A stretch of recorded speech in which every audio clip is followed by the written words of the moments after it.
അപ്പോൾ ജാവാസ്ക്രിപ്റ്റിൻ്റെ ബേസിക്സ് ഒക്കെ എല്ലാവരും കഴിഞ്ഞല്ലോ. ഇനി നമുക്ക് ഇന്ന് ജേക്വറിയിലോട്ട് മൂവ് ചെയ്യണം. ജാവാസ്ക്രിപ്റ്റ് പഠിച്ചപ്പോൾ ആക്ഷൻസ് ഒക്കെ കൊടുക്കാൻ പഠിച്ചു. പക്ഷെ പലർക്കും ബുദ്ധിമുട്ടായിട്ട് കുറച്ച് ഫീൽ ചെയ്യുന്നുണ്ടാവും. ഫീൽ ചെയ്യുന്നവർ എത്രയും പെട്ടെന്ന് കോഡിങ്ങിൻ്റെ ബേസിക്സ് പഠിക്കുക. വേറെ ഒരു സൊല്യൂഷൻ അതിലില്ല. പിന്നെ അതിൽ പറയാൻ വിട്ട ഒരു ചെറിയ കാര്യം എന്ന് വെച്ചാൽ നമ്മൾ ജാവാസ്ക്രിപ്റ്റിൽ ഫംഗ്ഷൻ എഴുതിയപ്പോൾ ഞാനത് ഷോർട്ടാക്കിയിട്ട് ഒരു ലൈനിലോട്ട് കയറ്റി എഴുതിയ സമയത്ത് ഫംഗ്ഷൻ എഴുതിയപ്പോൾ പേരില്ലാതെ ഫംഗ്ഷൻ എഴുതിയിട്ടുണ്ടായിരുന്നു. പേരില്ലാതെ ഫംഗ്ഷൻ ജാവാസ്ക്രിപ്റ്റിൽ എഴുതാൻ പറ്റും. അങ്ങനെ അതായത് ഒരു അപ്പോൾ തന്നെ എക്സിക്യൂട്ട് ചെയ്യേണ്ട ഫംഗ്ഷനൊക്കെ എന്ത് ചെയ്യുകയെന്ന് വെച്ചാൽ നമുക്ക് പേരില്ലാതെ അനോണിമസ് ഫംഗ്ഷൻ എന്ന് പറയും. അങ്ങനെ കൺസെപ്റ്റ് ഉണ്ട് ജാവാസ്ക്രിപ്റ്റിൽ. അപ്പോൾ അങ്ങനെ നമുക്ക് എന്ത് ചെയ്യാം, പേരില്ലാത്ത ഫംഗ്ഷൻസ് എന്ത് ചെയ്യാൻ പറ്റും. ഫംഗ്ഷൻ എന്ന് മാത്രം എഴുതിയിട്ട് ബ്രാക്കറ്റ് ഇട്ടാണ്ട് ബ്രേസ് ഓപ്പൺ ചെയ്ത് അതിൻ്റെ ഉള്ളിൽ നമ്മൾ കോഡ് എഴുതിയിട്ടുണ്ടായിരുന്നു. അപ്പോൾ ആ രീതിയിൽ നമുക്ക് ജാവാസ്ക്രിപ്റ്റിൽ എഴുതാൻ പറ്റും. അതൊന്ന് മനസ്സിലാക്കുക. പിന്നെ അതിൽ പറയാൻ പറ്റിയ ഒരു കാര്യം എന്താണെന്ന് വെച്ചാൽ നമ്മൾ ഫംഗ്ഷൻസിനെ പാസ് ചെയ്യാൻ നമ്മുടെ ജാവാസ്ക്രിപ്റ്റിൽ പറ്റും. ഇപ്പോൾ നമ്മൾ സീലോ ജാവയിലൊക്കെ പഠിച്ച സമയത്ത് ഒരിക്കലും നമ്മളൊരു ഫംഗ്ഷൻ്റെ ഉള്ളിൽ ഫംഗ്ഷൻ ആർഗ്യുമെൻ്റ് ആയിട്ട് കൊടുക്കുക, അല്ലെങ്കിൽ ഫംഗ്ഷൻ്റെ ഉള്ളിൽ വേറെ ഫംഗ്ഷൻ എഴുതുക, ഈ പരിപാടികളൊന്നും ചെയ്യാൻ പറ്റില്ലായിരുന്നു. പക്ഷേ ജാവാസ്ക്രിപ്റ്റിൽ ഒരു ഫംഗ്ഷൻ്റെ ഉള്ളിൽ വേറെ ഫംഗ്ഷൻ നമുക്ക് എഴുതാൻ പറ്റും. അതേപോലെ ഒരു ഫംഗ്ഷൻ ആർഗ്യുമെൻ്റ് ആയിട്ട് വേറെ ഫംഗ്ഷനെ കൊടുക്കാൻ പറ്റും. ആ രീതിയിലൊക്കെ ജാവാസ്ക്രിപ്റ്റിൽ എഴുതാൻ പറ്റും. ഈ രണ്ട് പോയിൻ്റ് ഒന്ന് പ്രത്യേകം ആലോചിക്കുക. അത് ജാവാസ്ക്രിപ്റ്റിൻ്റെ ബേസിക്സ് വേണമെങ്കിൽ നമുക്ക് എന്ത് ജാവാസ്ക്രിപ്റ്റിൻ്റെ ബേസിക്സ് മാത്രം സിൻടാക്സ് ഒന്ന് പഠിക്കുക. ഇനി അത് നോഡ് ജെഎസ് നമ്മൾ ചെയ്യുമ്പോൾ വീണ്ടും, അതായത് നോഡ് ജെഎസിൻ്റെ ഒരു ചലഞ്ച് വരുന്നുണ്ടെന്ന് പറഞ്ഞല്ലോ, ആ സമയത്ത് ജാവാസ്ക്രിപ്റ്റ് നന്നായിട്ട് ബേസ് പഠിപ്പിക്കുന്നുണ്ട്. ഇതുപോലുള്ള ഫംഗ്ഷൻ ആർഗ്യുമെൻ്റ് എന്താണെന്നും ഫംഗ്ഷൻ്റെ ഉള്ളിൽ ഫംഗ്ഷൻ എഴുതുമ്പോഴുള്ള പ്രത്യേകത എന്താണെന്നും ഇപ്പോൾ ഈ പേരില്ലാത്ത അനോണിമസ് ഫംഗ്ഷൻ എഴുതുമ്പോൾ പ്രത്യേകത എന്താണെന്നൊക്കെ നമ്മൾ അതിൽ പഠിപ്പിക്കുന്നുണ്ട്. അതിന് മുന്നേ നിങ്ങൾക്ക് അർജൻറ്റായിട്ട് പഠിക്കണം എന്ന് ആഗ്രഹമുള്ളവർ വേണമെന്നുണ്ടെങ്കിൽ എന്ത് ചെയ്യുക, അതിനൊന്നും ആവശ്യമില്ല. അതൊന്നും ഡീറ്റെയിൽ ആയിട്ട് മനസ്സിലാവാത്ത കാര്യങ്ങൾ എഴുതുന്ന ആൾക്കാരുണ്ട്. വേണമെങ്കിൽ എന്ത് ചെയ്യുക, ഒന്ന് സ്വന്തമായിട്ട് പഠിക്കാൻ ശ്രമിക്കുക. ഇനി നമ്മൾ ജേക്വറിയിലോട്ട് പോകണം. ജേക്വറിയിലോട്ട് പോകുമ്പോൾ നിങ്ങൾ മനസ്സിലാക്കേണ്ട കാര്യം എന്താണെന്ന് വെച്ചാൽ ജാവാസ്ക്രിപ്റ്റ് തന്നെയാണ് ജേക്വറി. അതായത് ജാവാസ്ക്രിപ്റ്റ് കൊണ്ട് ഇപ്പോൾ നമ്മൾ നേരത്തെ പറഞ്ഞിട്ടുണ്ട്, നമ്മൾ സി ഒക്കെ പഠിച്ചിട്ടുണ്ടായിരുന്നു. ഇപ്പോൾ പ്രിൻ്റ് എഫ് വർക്ക് ചെയ്യിപ്പിച്ചു. പ്രിൻ്റ് എഫിൻ്റെ ഉള്ളിൽ എന്താണെന്ന് നിങ്ങൾക്ക് അറിയില്ല, അല്ലെങ്കിൽ നമ്മളിപ്പോൾ ഇവിടെ console.log വർക്ക് ചെയ്തു, അതിൻ്റെ ഉള്ളിൽ എന്താണെന്ന് അറിയില്ല. പക്ഷെ അത് വർക്ക് ചെയ്യുന്നുണ്ട് ഇല്ലേ. ഇപ്പോൾ പ്രിൻ്റ് എഫ് എന്ന് എഴുതി കഴിഞ്ഞാൽ നമുക്ക് എന്തെങ്കിലും വാല്യൂടെ കൺസോളിൽ പ്രിൻറ്റ് ചെയ്യുന്നുണ്ട്. പക്ഷേ നിങ്ങൾ എന്തെങ്കിലും പ്രിൻ്റ് എഫിൻ്റെ ഉള്ളിൽ എന്താണെന്നുള്ളത് മനസ്സിലാക്കുന്നുണ്ടോ? പ്രിൻ്റ് എഫിൻ്റെ ഉള്ളിൽ എന്ത് കോഡ് എഴുതിയിട്ടാണ് പേരിലാണ്, അല്ലെങ്കിൽ സ്കാൻ എഫ് വരുമ്പോൾ എന്ത് കോഡ് എഴുതിയിട്ടാണ് വർക്ക് ചെയ്യുന്നത് എന്നുള്ളത് അറിയേണ്ട ആവശ്യമില്ല. എന്തുകൊണ്ടാണ്? ഇതൊക്കെ ലൈബ്രറി ഫങ്ഷൻസ് ആയിട്ടാണ് വരുന്നത്. ലൈബ്രറി ഫംഗ്ഷൻ എന്ന് പറയുമ്പോൾ നമ്മൾ ഒരു ലാംഗ്വേജോ അല്ലെങ്കിൽ ഒരു ഇതേപോലുള്ള കുറേ ആവശ്യങ്ങൾക്ക് വേണ്ടിയുള്ള കാര്യങ്ങൾ കോഡ് എഴുതിയിട്ട് ലൈബ്രറീസ് ഉണ്ടോ, ലൈബ്രറീസ് ഉണ്ടാക്കുക എന്ന് പറയുമ്പോൾ നമ്മൾ ആ ലൈബ്രറി യൂസ് ചെയ്യുന്ന ആൾക്കാർ അതിൻ്റെ ടോപ്പിലുള്ള ഫംഗ്ഷൻ മാത്രം വിളിച്ചാൽ മതി. അതിൻ്റെ ഉള്ളിൽ എന്ത് നടക്കുന്നതെന്ന് നമ്മൾ അറിയണ്ട. ആ രീതിയിലുള്ളതാണ് ലൈബ്രറീസ് എന്ന് പറയുക. അപ്പോൾ അങ്ങനെയുള്ള ലൈബ്രറി ഫംഗ്ഷൻസാണ് പ്രിൻ്റ് എഫ്, സ്കാൻ എഫ് എന്നൊക്കെ ഉള്ളത്. അങ്ങനെ കോഡിങ്ങിൽ ഒരുപാട് ലൈബ്രറി ഫംഗ്ഷൻസ്, ഒരുപാട് ലൈബ്രറീസ് ഉണ്ട്, അവൈലബിൾ ആണ്. അങ്ങനെ അതുപോലെ തന്നെ നമുക്ക് ജാവാസ്ക്രിപ്റ്റിൽ, അത് നമ്മൾ കോഡിങ്ങിൻ്റെ കാര്യത്തിലാണ് പറഞ്ഞത്. അപ്പോൾ ആ രീതിയിൽ നമുക്കത് യൂസ് ചെയ്ത് എളുപ്പത്തിൽ പ്രിൻ്റ് എഫ് ഒക്കെ നമ്മൾ അല്ലാതെ വർക്ക് ചെയ്യിപ്പിക്കണമെന്നുണ്ടെങ്കിൽ ഒരുപാട് കോഡ് എഴുതി ഉണ്ടാക്കിയിട്ടാണ് പ്രിൻ്റ് എഫ് വർക്ക് ചെയ്യിപ്പിക്കേണ്ടത്. അതിന് പറഞ്ഞാൽ നമ്മളൊരു പ്രിൻ്റ് എഫ് വിളിക്കുമ്പോൾ ജസ്റ്റ് കൺസോൾ ഔട്ട്പുട്ട് വരാണ്. ഈ കൺസോളിൽ ഈ കോഡിൽ നിന്ന് എടുത്തിട്ട് എങ്ങനെ വരണം എന്നൊക്കെയുള്ള കാര്യങ്ങൾ അതിൽ എഴുതിയിട്ടുണ്ടോ, ഇതൊന്നും നമ്മൾ അറിയേണ്ട ആവശ്യമില്ല. അപ്പോൾ ആ രീതിയിൽ ഉള്ളിലെ കാര്യങ്ങൾ അറിയേണ്ട, നമ്മൾ ടോപ്പിലെ കാര്യങ്ങൾ മാത്രം അറിഞ്ഞാൽ മതി. ആ ഫംഗ്ഷൻ വിളിച്ച് നമുക്ക് വർക്ക് ചെയ്യിപ്പിക്കാൻ പറ്റും. അപ്പോൾ ആ രീതിയിൽ ജാവാസ്ക്രിപ്റ്റ്, ഇപ്പോൾ നമ്മൾ പഠിച്ച HTML, CS, ജാവാസ്ക്രിപ്റ്റ്, നമ്മൾ 3 കാര്യങ്ങൾ പഠിച്ചു. ഇനി ഈ സംഭവം നമുക്കൊന്ന് എളുപ്പമാക്കാന്ന് വെച്ചാൽ, ഇപ്പോൾ നമ്മൾ ഇന്നലെയൊക്കെ കണ്ടു, ഒരു വാല്യൂ എടുത്തിട്ട് ക്രോസ് റോഡ്സ് എഴുതിയതാണോ എന്ന് ജാവാസ്ക്രിപ്റ്റിൽ ചെക്ക് ചെയ്തു, എന്നിട്ട് അലേർട്ട് വരാനൊക്കെ പറഞ്ഞു. അങ്ങനെ കുറേ ഓപ്പറേഷൻസ് നമ്മൾ ചെയ്തു. ഇനി കോഡ് എഴുതുമ്പോൾ ഒരുപാട് കാര്യങ്ങളുണ്ട്. അപ്പോൾ ഫോർ എക്സാമ്പിൾ നിങ്ങൾ ബാങ്കിലൊക്കെ അല്ലെങ്കിൽ ഒരു സൈൻ അപ്പ് ഫോമിലൊക്കെ നിങ്ങൾ പാസ്വേഡ് എൻ്റർ ചെയ്യുമ്പോൾ കണ്ടിട്ടുണ്ടാകും. നിങ്ങൾ ആദ്യം ഒരു പാസ്വേഡ് എൻ്റർ ചെയ്യാൻ പറയും, പിന്നെ റീടൈപ്പ് പാസ്വേഡ് എൻ്റർ ചെയ്യാൻ പറയും. അപ്പോൾ രണ്ടാമത്തെ പാസ്വേഡ് എൻ്റർ ചെയ്യുമ്പോൾ ആദ്യത്തെ പാസ്വേഡും രണ്ടാമത്തെ പാസ്വേഡ് നമ്മൾ മാച്ച് ആയില്ലെങ്കിൽ അപ്പോൾ തന്നെ അവിടെ ബ്രൗസറിൽ എഴുതി കാണിക്കും. അപ്പോൾ തന്നെ ബ്രൗസറിൽ, അതൊക്കെ ജാവാസ്ക്രിപ്റ്റാണ് ചെയ്യുന്നത്. അതേപോലെ വേറൊരു എക്സാമ്പിൾ ആണെന്നുണ്ടെങ്കിൽ, ഇപ്പോൾ നിങ്ങൾ മെയിൽ ID എൻ്റർ ചെയ്യാൻ പറഞ്ഞു, അവിടെ നിങ്ങൾ ഹായ് എൻ്റർ ചെയ്ത് അടുത്ത കോളത്തിലോട്ട് പോയി, അപ്പോൾ നിങ്ങളോട് പറയാം മെയിൽ ID അല്ല, വാലിഡ് മെയിൽ ID എൻ്റർ ചെയ്യാൻ പറയും. ഇങ്ങനെ തുടങ്ങിയിട്ട് ബ്രൗസറിൻ്റെ മുന്നിൽ തന്നെ നമ്മളിങ്ങനെയുള്ള ആക്ഷൻസ് കാര്യങ്ങളൊക്കെ നമ്മൾ ജാവാസ്ക്രിപ്റ്റ് വെച്ചിട്ടാണ് ചെയ്യാമെന്ന് പറഞ്ഞു. പക്ഷേ ഇതൊക്കെ ചെയ്യുമ്പോൾ ഓരോ കേസും നമ്മൾ എന്താ ചെയ്യുക, ഓരോന്ന് ചെറിയ ഫംഗ്ഷൻസ് എഴുതിണ്ടാക്കി കൊണ്ടുവരിക, അല്ലെങ്കിൽ എല്ലാം എഴുതി നമ്മൾ തന്നെ ആദ്യം മുതൽ അവസാനം വരെ എഴുതി ഉണ്ടാക്കുക എന്ന് പറഞ്ഞു കഴിഞ്ഞാൽ ഡിഫിക്കൽട്ടാണ്. അപ്പോൾ ഒന്നുകൂടി ഈസി ആക്കണം, കുറേ പുതിയ ഫീച്ചേഴ്സ് കൊണ്ടുവന്ന് ഈസി ആക്കണം നമ്മളെ. അപ്പോൾ ഇത് ഈസി ആക്കാൻ വേണ്ടിയിട്ട് ജാവാസ്ക്രിപ്റ്റിന് ലൈബ്രറി ഉണ്ട്. ആ ലൈബ്രറി ഒന്നാണ് ജേക്വറി എന്ന് പറയുന്നത്. ഇത് ഇവരെന്താ ചെയ്യണമെന്ന് വെച്ചാൽ ജാവാസ്ക്രിപ്റ്റിൽ ചെയ്ത കാര്യങ്ങളൊക്കെ തന്നെയാണ്, അതൊന്നും കൂടി എന്ത് ചെയ്യും, അഡ്വാൻസ് ലെവൽ ചെയ്തുണ്ടാക്കിയിട്ട് എന്ത് ചെയ്യും, നമുക്ക് എന്ത് ചെയ്യും, ഈ ഒരു പെട്ടെന്ന് ഓപ്പറേഷൻ ചെയ്യാനുള്ള രീതിയിലോട്ട് ചെയ്ത് കാണിച്ചു തരും. ഇതാണ് ജേക്വറി ചെയ്യുന്നത്. അത് ജാവാസ്ക്രിപ്റ്റിൻ്റെ ടോപ്പിലാണ് കിടക്കുന്നത്. അതായത് ജാവാസ്ക്രിപ്റ്റ് കോഡ് തന്നെയാണ് അവർ എഴുതിയിട്ടുള്ളത്. പക്ഷേ നമ്മൾ ആ ഫംഗ്ഷൻ വിളിക്കും, ഓട്ടോമാറ്റിക്കായിട്ട് ബാക്കി കാര്യങ്ങൾ ചെയ്ത്. അപ്പോൾ സിമ്പിളായിട്ട് ഒരു 3-4 ഓപ്പറേഷൻ ജാവാസ്ക്രിപ്റ്റ് കൊണ്ട് ചെയ്യേണ്ട കാര്യം ചിലപ്പോൾ ഒരു ഓപ്പറേഷൻ ഒറ്റ ഫംഗ്ഷൻ വിളിച്ചാൽ ചിലപ്പോൾ ഓർക്കും. അപ്പോൾ അങ്ങനെയുള്ള കുറേ കാര്യങ്ങളുണ്ട്. അപ്പോൾ ജേക്വറിയിലോട്ട് നമുക്ക് കടക്കാൻ പറ്റും. അപ്പോൾ ജേക്വറിയിൽ ആദ്യം നമ്മൾ jQuery എങ്ങനെ കണക്ട് ചെയ്യുന്നതാണ് ആദ്യം മനസ്സിലാക്കേണ്ടത്. jQuery കണക്ട് ചെയ്യുന്നത് ജാവാസ്ക്രിപ്റ്റ് കണക്ട് ചെയ്യുന്ന അതേപോലെ തന്നെയാണ്. ഇപ്പോൾ ജാവാസ്ക്രിപ്റ്റ് കണക്ട് ചെയ്യുക എന്ന് പറയുമ്പോൾ നമ്മളിപ്പോൾ സാധാരണ ജാവാസ്ക്രിപ്റ്റ് കണക്ട് ചെയ്യുന്ന സ്ക്രിപ്റ്റ് ടാഗിൻ്റെ ഉള്ളിൽ എന്ത് ചെയ്യും, ഹെഡിലോ ബോഡിയിലോ എവിടെയെങ്കിലും എന്ത് ചെയ്യും, നമ്മൾ ലിങ്ക് ആഡ് ചെയ്യുമെന്ന് പറഞ്ഞത് അല്ലേ. ജാവാസ്ക്രിപ്റ്റ് ഏത് ഫയലാണുള്ളതെന്നുള്ളത് നമ്മൾ വേറെ ഫയൽ ചെയ്ത് അതേ കൺസെപ്റ്റാണ്. കുറച്ച് ജാവാസ്ക്രിപ്റ്റ് ഫയലുകൾ വേറെ സ്ഥലത്ത് എഴുതി വെച്ചിട്ടുണ്ട്, അതിനുള്ള ഫംഗ്ഷൻ നമ്മൾ എന്ത് ചെയ്യുക, യൂസ് ചെയ്യുക എന്നുള്ളതാണ്. അപ്പോൾ ആ ഒരു ജാവാസ്ക്രിപ്റ്റിൻ്റെ ലിങ്ക്, അപ്പോൾ jQuery എഴുതുമ്പോൾ jQueryൻ്റെ ഒരു CDN നെറ്റ്വർക്ക് ഉണ്ട്, കണ്ടന്റ് ഡെലിവറി നെറ്റ്വർക്ക് എന്നൊക്കെ പോലെ ജാവാസ്ക്രിപ്റ്റുകൾ നമ്മൾ ഹോസ്റ്റ് ചെയ്തിരിക്കുന്ന ലിങ്കുകൾ കിട്ടും. അല്ലെങ്കിൽ jQueryൻ്റെ ഫുൾ ലൈബ്രറി നമുക്ക് എന്ത് ചെയ്യാം, ഒന്നെങ്കിൽ സിസ്റ്റത്തിലോട്ട് നമ്മൾ അല്ലെങ്കിൽ നമ്മൾ ഏതാണ് സിസ്റ്റത്തിലാണ് ചെയ്യുന്നത് അവിടെയൊക്കെ കോപ്പി എടുത്തിട്ട് അത് എന്ത് ചെയ്യുക, സ്ക്രിപ്റ്റ് ടാഗിൽ SRCയിൽ റെഫർ ചെയ്യുക. അല്ലെങ്കിൽ നമുക്ക് എന്ത് ചെയ്യുക, എവിടെയെങ്കിലും സെർവറിൽ ഹോസ്റ്റ് ചെയ്തിട്ടുണ്ടാവും, jQueryനെ എന്താ പറയുക ഗൂഗിൾ APIs ഹോസ്റ്റ് ചെയ്തിട്ടുണ്ട്, പലരും ഹോസ്റ്റ് ചെയ്തിട്ടുണ്ടാവും, അവിടുത്തെ ലിങ്ക് നമുക്ക് കൊടുക്കാൻ പറ്റും. അപ്പോൾ ഇങ്ങനെ എന്ത് ചെയ്യുക, ആ രീതിയിലാണ് ചെയ്യുന്നത്. അപ്പോൾ അതെന്ത് ചെയ്യുക, അതെങ്ങനെയാണ് യൂസ് ചെയ്യണം എന്നുള്ളതാണ് ഈ ഒരു സ്ക്രിപ്റ്റ് ടാഗിനുള്ളിൽ നമ്മൾ സാധാരണ മറ്റ് യൂസ് ചെയ്ത് അതേപോലെ തന്നെ എന്ത് ചെയ്യുക, jQueryൻ്റെ ലിങ്ക് കൂടെ ആഡ് ചെയ്യണം. ലിങ്ക് എന്താണെന്നുള്ളത് സിസ്റ്റത്തിൽ ചെയ്യുമ്പോൾ കാണിച്ചു തരാം, അതെങ്ങനെ എടുക്കുക എന്നുള്ളത്. അപ്പോൾ ആ ലിങ്ക് ആഡ് ചെയ്തപ്പോൾ സ്ക്രിപ്റ്റ് ടാഗ് ആഡ് ചെയ്തു. ഇനി നമുക്ക് അത് വെച്ചൊരു ചെറിയ പ്രോഗ്രാം നോക്കാം. ഒരു ബട്ടനാണ്, ഒരു ബട്ടൺ ID ഉണ്ട്, BTN എന്നുള്ള ബട്ടൺ, ക്ലിക്ക് മീ എന്ന് പറഞ്ഞൊരു ബട്ടൺ ഉണ്ട്. ഇത് ക്ലിക്ക് ചെയ്യുമ്പോൾ ഇതിൻ്റെ സ്ക്രിപ്റ്റിലോട്ട് വരാം. ക്ലിക്ക് ചെയ്യുമ്പോൾ എന്താ സംഭവിക്കണം എന്നുള്ളത്. ഇവിടെ ഒരു കാര്യമുണ്ട്, ഇവിടെ jQuery എഴുതുമ്പോഴുള്ളൊരു പ്രത്യേകതയാണ്, ഇങ്ങനെയാണ് എഴുതേണ്ടത്. അതായത് ഈ $സിമ്പിൾ യൂസ് ചെയ്തിട്ട് ബ്രാക്കറ്റിൽ ഡോക്യുമെൻറ്റ് .ready എന്നിട്ട് എന്ത് ചെയ്യും, ഒരു ബ്രാക്കറ്റ് ആഡ് ചെയ്യും. ഇതിൻ്റെ ഉള്ളിലാണ് ഫംഗ്ഷൻ എഴുതുക. നമ്മൾ പറഞ്ഞു ജാവാസ്ക്രിപ്റ്റിൽ എന്ത് ചെയ്യാൻ പറ്റുമെന്ന് പറഞ്ഞു, ഒരു ഫംഗ്ഷൻ്റെ ഉള്ളിൽ വേറെ ഫംഗ്ഷൻ പാസ് ചെയ്യാൻ പറ്റുമെന്ന് പറഞ്ഞു. ഇവിടെ റെഡി എന്നുള്ള ഫംഗ്ഷനുള്ളിൽ വീണ്ടും വേറൊരു ഫംഗ്ഷൻ പാസ് ചെയ്യുകയാണ്. ഈ ഫംഗ്ഷൻ എന്താണ്, പേരില്ലാത്ത ഫംഗ്ഷനാണ്. അത് ശ്രദ്ധിക്കുക, അനോണിമസ് ഫംഗ്ഷൻ ഞാൻ പറഞ്ഞു, പേരില്ലാത്ത ഫംഗ്ഷൻ എഴുതാൻ പറ്റും, അപ്പോൾ തന്നെ എക്സിക്യൂട്ട് ചെയ്യുന്ന ഫംഗ്ഷൻസിനെ. അപ്പോൾ ഇവിടെ എന്താ മനസ്സിലാക്കേണ്ടതെന്ന് വെച്ചാൽ, ഈ ഡോക്യുമെൻ്റ്.ready എന്ന് ഉദ്ദേശിക്കുന്നത് എന്താണെന്ന് വെച്ചാൽ, നമ്മളൊരു വെബ് പേജ് ഒരാൾ റീഫ്രഷ് ചെയ്ത് കഴിഞ്ഞാൽ പലർക്കും പല ഇൻ്റർനെറ്റ് സ്പീഡാണ്. ഇപ്പോൾ ഒരു ബ്രൗസർ എടുക്കുകയാണ്, ബ്രൗസർ എടുത്ത് ഓപ്പൺ ചെയ്ത് വരുന്ന സമയത്ത് ആ ഫുൾ കണ്ടൻറ്റ് നമുക്ക് ഇത് സെർവറിൽ നിന്ന് ഇങ്ങനെ വരികയാണല്ലോ വെബ്സൈറ്റ്. ഇപ്പോൾ www.com ഫേസ്ബുക്കിൽ നിന്ന് അടിച്ചപ്പോൾ ഫേസ്ബുക്കിൻ്റെ എല്ലാ കണ്ടൻറ്റും നമ്മൾ HTML CSS ജാവാസ്ക്രിപ്റ്റ് കണ്ടൻറ്റ് വരികയാണ് സെർവറിൽ വന്ന് ഇത് കാണിക്കണ സമയത്ത് പറഞ്ഞു കഴിഞ്ഞാൽ പലർക്കും ഇൻ്റർനെറ്റ് സ്ലോ ഉണ്ടാവും, സ്പീഡ് കൂടുതലുണ്ട്. അപ്പോൾ എപ്പോഴെങ്കിലും ഇത് എക്സിക്യൂട്ട് ചെയ്യേണ്ടത്, അപ്പോൾ ഫുൾ ലോഡ് ചെയ്ത് കഴിഞ്ഞതിന് ശേഷം മാത്രം എന്ത് ചെയ്യാൻ മതി, എക്സിക്യൂട്ട് ചെയ്താൽ മതി. ആക്ഷൻസൊക്കെ അങ്ങനെയാണ് നമ്മൾ എക്സിക്യൂട്ട് ചെയ്യുക. പലർക്കും ചിലപ്പോൾ വെബ് പേജ് ലോഡ് ചെയ്യുന്നതിന് ഇടയ്ക്ക് ഇൻ്റർനെറ്റ് പോയി കഴിഞ്ഞാൽ ചിലപ്പോൾ ചില ആക്ഷൻസ് ഒന്നും വെബ് പേജിൽ ക്ലിക്ക് ചെയ്താൽ കിട്ടത്തില്ല. അത് എന്തുകൊണ്ടാണെന്ന് വെച്ചാൽ ഇതൊക്കെ കൊണ്ടാണ്. ഇതായത് ഈ ഡോക്യുമെൻ്റ്.ready എന്ന് പറയുമ്പോൾ ആ പേജ് ഫുൾ ലോഡ് ചെയ്താൽ മാത്രമാണ് എന്തേ ഉള്ളൂ ഈ കാര്യങ്ങൾ വർക്ക് ചെയ്യുള്ളൂ. ഇതിൽ ഒരു കാര്യം നിങ്ങൾ മനസ്സിലാക്കേണ്ടത്, ഇപ്പോൾ നമ്മൾ സാധാരണ ജാവാസ്ക്രിപ്റ്റ് എങ്ങനെ ചെയ്തിട്ടുണ്ടായിരുന്നത് ഓർമ്മയുണ്ട്. അതായത് ഇവിടെ നമ്മൾ എഴുതിയിട്ട് ഓൺ ക്ലിക്ക് എന്നുള്ളൊരു ആട്രിബ്യൂട്ട് വയ്ക്കുന്ന ഒരു ഫംഗ്ഷൻ്റെ പേര് എഴുതും, ആ ഫംഗ്ഷനാണ് ഇവിടെ എഴുതിയിട്ടുണ്ടായിരുന്നത്.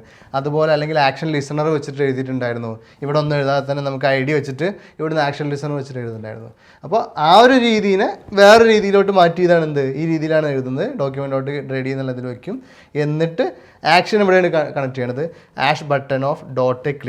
ക്ലിക്ക് എന്ന് പറയുമ്പോൾ എന്താണ്, ഇപ്പോൾ ഒരു ഈ #BTN ഈ IDയിലുള്ള ഓപ്ഷൻ ബട്ടൺ ഉണ്ട്, ആ ക്ലിക്ക് എന്ന് പറഞ്ഞ ഫംഗ്ഷൻ ഉണ്ട്. ഫംഗ്ഷനുള്ളിൽ ക്ലിക്ക് ചെയ്ത് കഴിഞ്ഞാൽ എന്ത് നടക്കണം എന്നുള്ളതാണ് ഫംഗ്ഷൻ എഴുതുന്നത്. ഇതൊക്കെ നോക്കുക, റെഡി എന്നുള്ളൊരു ഫംഗ്ഷൻ്റെ ഉള്ളിലാണ് ഒരു ഫംഗ്ഷൻ, ആ ഫംഗ്ഷൻ തുടങ്ങിയിട്ട് അതിൻ്റെ ഉള്ളിലാണ് ബട്ടൺ എന്നുള്ള സംഭവം. അത് ക്ലിക്ക് വിളിക്കുമ്പോൾ വീണ്ടും അതിൻ്റെ ഒരു ഫംഗ്ഷനാണ്, ആ ഫംഗ്ഷൻ്റെ ഉള്ളിൽ വീണ്ടും ഒരു അലേർട്ട് തന്നെ വേറെ ഫംഗ്ഷനാണ്. ഒരു ഫംഗ്ഷൻ്റെ ഉള്ളിൽ വേറെ ഫംഗ്ഷൻ എഴുതാൻ പറ്റും. ഇത് നമ്മൾ Cയിലും ജാവയിലും കണ്ടിട്ടില്ല, ജാവാസ്ക്രിപ്റ്റിൽ കാണുള്ളൂ, jQueryയിൽ കാണുള്ളൂ. അപ്പോൾ ഈ രീതിയിൽ എന്ത് ചെയ്യുക, അല്ലാണ്ട് ബട്ടൺ ക്ലിക്ക് ഇടുക. അപ്പോൾ എന്ത് ചെയ്യും, ബട്ടൺ പ്രസ് ചെയ്യുമ്പോൾ ബട്ടൺ ക്ലിക്ക് ഇടുന്ന എഴുതി കാണിക്കും. അപ്പോൾ ഇതൊരു നിങ്ങൾക്ക് പെട്ടെന്നൊരു കോംപ്ലിക്കേഷനായിട്ട് ഡിഫിക്കൽട്ടായിട്ട് ഫീൽ ചെയ്യും. പക്ഷേ നിങ്ങൾ മനസ്സിലാക്കേണ്ടത് സിമ്പിൾ കോഡ് നമുക്ക് ഡിഫിക്കൽട്ടായിട്ട് ഫീൽ ചെയ്യും. ഇപ്പോൾ ജാവാസ്ക്രിപ്റ്റ് ഇത്ര സിമ്പിളായിട്ട് എഴുതി കൂടെ, എന്തിനാ എത്ര $സിമ്പിളും അതും ഇതൊക്കെ ഇട്ടിട്ട് എന്തിനാണ് എഴുതുന്നതെന്ന് വിചാരിക്കും. പക്ഷേ ഇനി അങ്ങോട്ടുള്ള കുറേ ആക്ഷൻസ് ഉണ്ട്. നമ്മൾ സിമ്പിൾ 1-2 ആക്ഷൻസേ പറഞ്ഞിട്ടുള്ളൂ. ഇനി അങ്ങോട്ടുള്ള കുറേ വലിയ ആക്ഷൻസൊക്കെ നമുക്ക് എന്ത് ചെയ്യാൻ പറ്റും, സിംപ്ലിഫൈ ചെയ്യാൻ പറ്റും. അപ്പോൾ അതാണ് നമുക്ക് മനസ്സിലാക്കേണ്ടത്. അല്ല ഇത് കണ്ടാണ് നിങ്ങൾ പേടിക്കേണ്ട, ഇത് ജസ്റ്റ് മനസ്സിലാക്കുക, സിമ്പിളായിട്ട് എഴുതുക. പിന്നെ ഓരോന്ന് നമ്മൾ എന്ത് ചെയ്യുക, സെർച്ച് ചെയ്തിട്ട് എഴുതുക എന്നുള്ളതാണ്. അല്ല ഇതൊന്നും കാണാതെ പഠിക്കേണ്ട ആവശ്യമില്ല. ഇതൊന്ന് ജസ്റ്റ് ഡോക്യുമെൻ്റ്.ready എന്ന് പറയുമ്പോൾ പേജ് ഫുള്ള് ലോഡ് ചെയ്തതിന് ശേഷം ഇത് വർക്ക് ചെയ്യുമ്പോൾ നമ്മൾ എന്ത് ചെക്ക് ചെയ്യുന്നുണ്ട്, ബട്ടൺ.ക്ലിക്കിൽ, അതായത് ബട്ടൺ ക്ലിക്ക് ചെയ്യണതാണെന്നുണ്ടെങ്കിൽ ഒരു ഫംഗ്ഷൻ കൊടുത്തിട്ടുണ്ട്, ആ ഫംഗ്ഷനുള്ള അലേർട്ട് കൊടുത്തിട്ടുണ്ട്. ഇത്രയാണ് ഇതിൻ്റെ വർക്കിംഗ് ഉള്ളത്. അപ്പോൾ ഇങ്ങനെയാണ് jQuery എഴുതുക എന്നുള്ള ബേസിക് സംഭവം. ഇനി നമ്മൾ ജാവാസ്ക്രിപ്റ്റിൽ നമ്മൾ പറഞ്ഞു ബട്ടൺ പ്രസ് ചെയ്യുക, അല്ലെങ്കിൽ നമ്മൾ വീടിൻ്റെ എക്സാമ്പിൾ വെച്ചിട്ട് നമ്മൾ പറഞ്ഞു എന്താണ്, ലൈറ്റ് സ്വിച്ച് ഓൺ ചെയ്യുമ്പോൾ ലൈറ്റ് വരിക, ഫാൻ കറങ്ങുക, അങ്ങനെ കുറേ കാര്യങ്ങൾ പറഞ്ഞു. അതേപോലെ വെബ്സൈറ്റിൽ ഇങ്ങനെ യൂസേഴ്സ് നമ്മൾ വെബ്സൈറ്റുമായിട്ട് ഇൻട്രാക്ട് ചെയ്യുമ്പോൾ ഒരുപാട് ഓപ്ഷൻസുകളുണ്ട്. അതായത് മൗസ് ക്ലിക്ക് ചെയ്യുക, പോവുക, ഫീൽഡ് സെലക്ട് ചെയ്യുക, ഇവിടുന്ന് ഒരു മൗസ് അതിന് മുകളിലൂടെ പോവുക, അത് ജസ്റ്റ് അത് മൗസ് അതിന് അവിടെ നിന്ന് എന്താ ചെയ്യുക, പിന്മാറുക മൗസ് അവിടെ നിന്ന് ഇങ്ങോട്ട്. അങ്ങനെ ഒരുപാട് ആക്ഷൻസ് ഉണ്ട്. അപ്പോൾ ഇതൊക്കെ ഇങ്ങനെ കുറേ ടൈപ്പ് ഓഫ് ആക്ഷൻസ് ഉണ്ട്. കുറച്ച് സംഭവങ്ങൾ ഞാൻ പറഞ്ഞുതരാം. അപ്പോൾ ഒന്ന് എന്താ പറയുക, ക്ലിക്ക് നമ്മളിപ്പോൾ ഓൾറെഡി കണ്ടു. ജേക്കോറിൽ എഴുതുന്നത് എങ്ങനെയാണ് എന്നുള്ളത് കണ്ടു, ക്ലിക്ക് എന്നുള്ള ഫംഗ്ഷൻ വെച്ചിട്ട്. പിന്നെ ഒന്ന് മൗസ് എൻ്റർ, അതായത് നമ്മളൊരു ഭാഗത്തോട്ട് മൗസ് എൻ്റർ ചെയ്യണ സമയത്ത് ഏതെങ്കിലും ഒരു പ്രത്യേക ഭാഗത്തോട്ട് മൗസ് മുകളിലോട്ട്, അതായത് ഇപ്പോൾ ഒരു ബട്ടൻ്റെ മുകളിലോട്ട് മൗസ് എൻ്റർ ചെയ്യുകയാണെങ്കിൽ എന്ത് ചെയ്യും, അവിടെ എന്ത് ഡിസ്പ്ലേ ആണോ ആ രീതിയിൽ കാണിക്കാൻ പറ്റും. മൗസ് ലീവ്, ഇപ്പോൾ ഒരു സ്ഥലത്ത് മൗസ് ഇങ്ങനെ ഒരു നമുക്കൊരു പേജോ അല്ലെങ്കിൽ ഒരു ഭാഗം, ഒരു ഡിബോ എന്തെങ്കിലും ഭാഗം ഉണ്ടെന്നൊക്കെ ആ ഡിബിൽ നിന്ന് മൗസ് പോവുകയാണ് തിരിച്ച്, അവിടെ വന്നു തിരിച്ച് പോവാണ്. ലീവ് ചെയ്യുന്ന സമയത്ത് നമുക്ക് എന്തെങ്കിലും കൊടുക്കണോ, ഒരു മെസ്സേജോ അല്ലെങ്കിൽ കളറ് മാറണോ, അവിടെ നിന്ന് പോകുമ്പോൾ എന്തെങ്കിലും ചെക്ക് ചെയ്യണോ എന്നുള്ള കാര്യങ്ങളൊക്കെ കൊടുക്കണം, മൗസ് ലീവിൽ കൊടുക്കാം. അതേപോലെ കീ പ്രസ്, നമ്മൾ എവിടെയെങ്കിലും പോയിട്ട് എന്ത് ചെയ്യുക, ഇപ്പോൾ ഏതെങ്കിലും ഒരു കീ നമ്മൾ എന്ത് ചെയ്യുക, പ്രസ് ചെയ്യുകയാണെങ്കിൽ ടൈപ്പിങ്ങിൻ്റെ കീ ഇട്ടാൽ കീബോർഡിൽ കീ ഏതെങ്കിലും പ്രസ് ചെയ്യുകയാണെങ്കിൽ നമുക്കത് ഡിറ്റക്ട് ചെയ്തിട്ട് എന്തെങ്കിലും ചെയ്യണമെന്നുണ്ടെങ്കിൽ അത് ചെയ്യാം. കീ ഡൗണ്, അതായത് കീ ഡൗൺ എന്ന് പറഞ്ഞു കഴിഞ്ഞാൽ കീ ഡൗൺ, അതായത് കീ താഴോട്ട് അമർത്തുമ്പോൾ ഒരു ആക്ഷൻ ഉണ്ടല്ലോ, അതാണ് കീ ഡൗൺ എന്നുള്ളത് ആ സമയത്ത്. അതേപോലെ കീ അപ്പ്, കീമെന്ന് കൈ എടുക്കുമ്പോഴുള്ള ആക്ഷൻസ്. അപ്പോൾ ഇത് രണ്ടും നമുക്ക് വേറെ വേറെ തന്നെ എടുക്കാൻ പറ്റും. പിന്നെ സബ്മിറ്റ്, ഫോമൊക്കെ സബ്മിറ്റ് ചെയ്യില്ല നമ്മൾ, ഫോം സബ്മിറ്റ് ചെയ്യുന്ന ആക്ഷൻസ്. ഫോക്കസ്, അതായത് എവിടെയെങ്കിലും ഫോക്കസ് ചെയ്യാണ്. ഇപ്പോൾ യൂസർ ഇപ്പോൾ ഒരു നമ്മൾ ടെക്സ്റ്റ് ഫീൽഡുകളൊക്കെ ഉണ്ടല്ലോ ഫോക്കസ് ചെയ്ത് പോകണം. അതായത് ഇപ്പോൾ നമ്മളിങ്ങനെ name, email I D, age എന്നിങ്ങനെ എൻ്റർ ചെയ്ത് പോവാണ്. അപ്പോൾ നെയിം എൻ്റർ ചെയ്തു, അത് കഴിഞ്ഞ് അടുത്ത ഫോക്കസിലോട്ട് മാറുമല്ലോ, അപ്പോൾ ഏജ് എൻ്റർ ചെയ്തു, ഏജ് എൻ്റർ ചെയ്ത് അടുത്ത ഇമെയിൽ ഐ ഡിയിലോട്ട് എൻ്റർ ചെയ്യുമ്പോൾ ആ സമയത്ത് നമുക്ക് എന്ത് മനസ്സിലാവണം, ഏജ് ചിലപ്പോൾ 1500 എൻ്റർ ചെയ്തിട്ടുണ്ടാവുക. ആ ഏജ് 1500 എൻ്റർ ചെയ്ത് കഴിഞ്ഞ് കഴിഞ്ഞാൽ അടുത്ത എന്താ പറയുക ഇതിലോട്ട് പോകുമ്പോൾ നമ്മൾ എന്ത് ചെക്ക് ചെയ്യണം, ഏജ് 1500 ഏജ് ഇൻവാലിഡ് ആണ്, ഒരു 100 വരെയൊക്കെ മാക്സിമം വരുള്ളൂ എന്നുള്ള രീതിയിൽ നമുക്ക് ചെക്ക് ചെയ്യണം. അപ്പോൾ എന്ത് ചെയ്യേണ്ടി വരും, അവിടെ ഒരു ഫംഗ്ഷൻ വർക്ക് ചെയ്യേണ്ടി വരും. അതിന് വേണ്ടിയിട്ടാണ് എന്ത് ഫോക്കസ് വരുന്നത്. ബ്ലർ എന്ന് പറഞ്ഞു കഴിഞ്ഞാൽ ആ ഫോക്കസ് ഒരു കോളത്തിൽ നിന്ന് അടുത്തതിലോട്ട് പോകുമ്പോൾ അതായത് സമയത്താണ് ബ്ലർ ചെയ്യണത്. ലോഡ് എന്ന് പറഞ്ഞു കഴിഞ്ഞാൽ നമ്മളിപ്പോൾ ഒരു വിൻഡോയിൽ ഒരു കമ്പോണൻറ്റ് ലോഡ് ചെയ്ത് കഴിഞ്ഞ് കഴിഞ്ഞാൽ അപ്പോൾ എന്ത് വർക്ക് ചെയ്യണം എന്നുള്ളതാണ് ലോഡിൽ. പിന്നെ സ്ക്രോൾ എന്ന് പറഞ്ഞു കഴിഞ്ഞാൽ നമ്മൾ സ്ക്രോൾ ചെയ്ത് പോകില്ല, അപ്പോൾ ഒരു ഏതെങ്കിലും കമ്പൗണ്ട് മുകളിൽ കൂടി സ്ക്രോൾ ചെയ്ത് പോവുകയാണെങ്കിൽ ആ ഇവൻ്റ് ഡിറ്റക്ട് ചെയ്യുക. ഇങ്ങനെ യൂസർ വെബ്സൈറ്റുമായിട്ട് ഇൻട്രാക്ട് ചെയ്യുന്ന ഒരുപാട് ആക്ഷൻസ് ഉണ്ട്. യൂസർ ക്ലിക്ക് ചെയ്യുക, അതിലൂടെ പോകാം, അതിലൂടെ പോകാം. അപ്പോൾ യൂസർ അത് ചെയ്യുമ്പോൾ ചെയ്യാൻ പാടുണ്ടോ ഇല്ല, യൂസർ അത് ചെയ്തോ ഇല്ല എന്നൊക്കെ നമുക്ക് മനസ്സിലാക്കണം. നമുക്ക് മനസ്സിലായതിനനുസരിച്ച് കോഡ് എഴുതാൻ പറ്റുള്ളൂ. അപ്പോൾ ഇങ്ങനെ ഒരുപാട് ആക്ഷൻസ് ഉണ്ട്. ഇത് കുറച്ചാണ് എഴുതിയിട്ടുള്ളൂ, ഇതുപോലെ ഒരുപാട് കാര്യങ്ങളുണ്ട്. ഇതൊക്കെ മനസ്സിലാക്കി ഇതൊക്കെ നോക്കിയിട്ട് വേണം നമുക്ക് ചെയ്യാം. അപ്പോൾ ഓരോന്ന് ചെയ്യുമ്പോഴാണ് ഇതൊക്കെ കിട്ടുക. അതൊന്നും മുൻകൂട്ടി ഡെഫിനിഷൻ പഠിക്കേണ്ട ആവശ്യമൊന്നുമില്ല, ജസ്റ്റ് പറഞ്ഞാണ് ഇങ്ങനത്തെ ഒരുപാട് ആക്ഷൻസ് ഉണ്ട് എന്നുള്ളത്. അപ്പോൾ നമുക്ക് എന്ത് ചെയ്യുക, ഇങ്ങനെയുള്ള കുറച്ച് പ്രോഗ്രാമുകൾ നമുക്ക് ചെയ്ത് നോക്കാം. അപ്പോൾ നമുക്ക് ഇന്നത്തെ ഫസ്റ്റ് കോഡിങ് തുടങ്ങാം. ഇന്ന് നമുക്ക് ജേക്വറി എങ്ങനെയാണ് യൂസ് ചെയ്യുന്നത് നോക്കാം. ജാവാസ്ക്രിപ്റ്റ് യൂസ് ചെയ്യുന്ന പോലെ തന്നെ ഒരു പുതിയ പ്രോജക്റ്റ് ക്രിയേറ്റ് ചെയ്തിട്ട് ചെയ്തു. ഓക്കെ, പുതിയ പ്രോജക്റ്റ് സാമ്പിളായിട്ട് ചെയ്താലും മതി. എന്നാൽ ചെയ്തോ, ഒരു പ്രോജക്റ്റ് എടുക്കട്ടെ. ജേക്വറി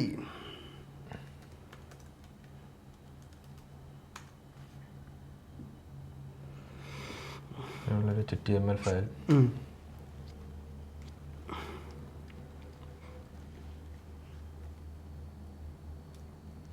ഇത് വളരെ കുറവായിട്ട് നിങ്ങൾക്ക് ഫീൽ ചെയ്യുന്നുണ്ട്. അതായത് എല്ലാ ദിവസവും വളരെ കുറച്ച് ടാസ്കുള്ളൊന്ന് പേടിക്കേണ്ട കേട്ടോ. നാളെ മറ്റന്നാളൊക്കെ ഇനി അങ്ങോട്ടാണ് വർക്കുകൾ വരുന്നത്, 2-3 ദിവസം. അതിൻ്റെ ഉള്ളിലൂടെ നിങ്ങൾ വെബ് ഡിസൈനർ ആവുകയും ചെയ്യും. നിങ്ങളായിരിക്കും ഇത്ര കുറച്ചേ പഠിപ്പിക്കുന്നുള്ളൂ, കുറച്ച് കോഡിങ്ങിൽ കുറേ സംഭവം ഉണ്ടായിരുന്നല്ലോ. ഇതൊക്കെ വളരെ സിമ്പിളാണെന്ന് ഞങ്ങൾ ഓൾറെഡി പറയുന്നുണ്ട്. ഇതൊക്കെ പഠിക്കാൻ ശരിക്കും ഒരു 4 ദിവസത്തിൻ്റെ ആവശ്യമുള്ളൂ. പിന്നെ എല്ലാവർക്കും പഠിക്കാൻ വേണ്ടിയിട്ടാണ് ഞങ്ങൾ ഇത്രയും ഒരു ടൈമൊക്കെ എടുത്തിട്ടാണ് 10 ദിവസം ആക്കിയത്. വെബ് ഡിസൈനിങ് ശരിക്കും 10 ദിവസം പഠിക്കാനുള്ള കാര്യങ്ങളൊന്നുമില്ല. പിന്നെ എന്താ പറയുക, വളരെ സ്ലോ ലേണേഴ്സിന് എന്ത് ചെയ്യണം, പഠിക്കാനുള്ള അവസരം കൊടുക്കണം എന്നുള്ളതുകൊണ്ടാണ് 10 ദിവസമൊക്കെ ആക്കിയിട്ട് ചെയ്യുന്നത്. അപ്പോൾ ആ ഒരു രീതിയിൽ എന്ത് ചെയ്യുക, ഇനി വേണ്ടത് ഇവിടെ എന്താ വെച്ചാൽ മൾട്ടിപ്പിൾ സംഭവങ്ങൾ. ഇപ്പോൾ ഈ ഒരു ബേസിക് കൂടെ കഴിഞ്ഞ് നാളത്തെ ഒരു ബേസിക് കൂടെ നമ്മൾ മറ്റന്നാൾ പ്രൊജക്റ്റ് ചെയ്യാൻ പോവാണ്. പക്ഷേ അതിൻ്റെ ഉള്ളിൽ തന്നെ കാര്യങ്ങൾ ഈ ബേസിക് ഇത്രയും കാര്യം നേരം പഠിച്ച ബേസിക് വെച്ചിട്ട് നമുക്ക് വലിയൊരു പ്രൊജക്റ്റ് ചെയ്യാൻ പറ്റും വെബ് ഡിസൈനിങ്ങിൽ. അതുകൊണ്ട് വെബ് ഡിസൈനർ കണ്ടോ, നമ്മൾ പറഞ്ഞ പോലെ ആ ജേക്വറിയുടെ ആ ലൈബ്രറി നമ്മൾ ഈ പേജിലേക്ക് ഒന്ന് ആഡ് ചെയ്യണം.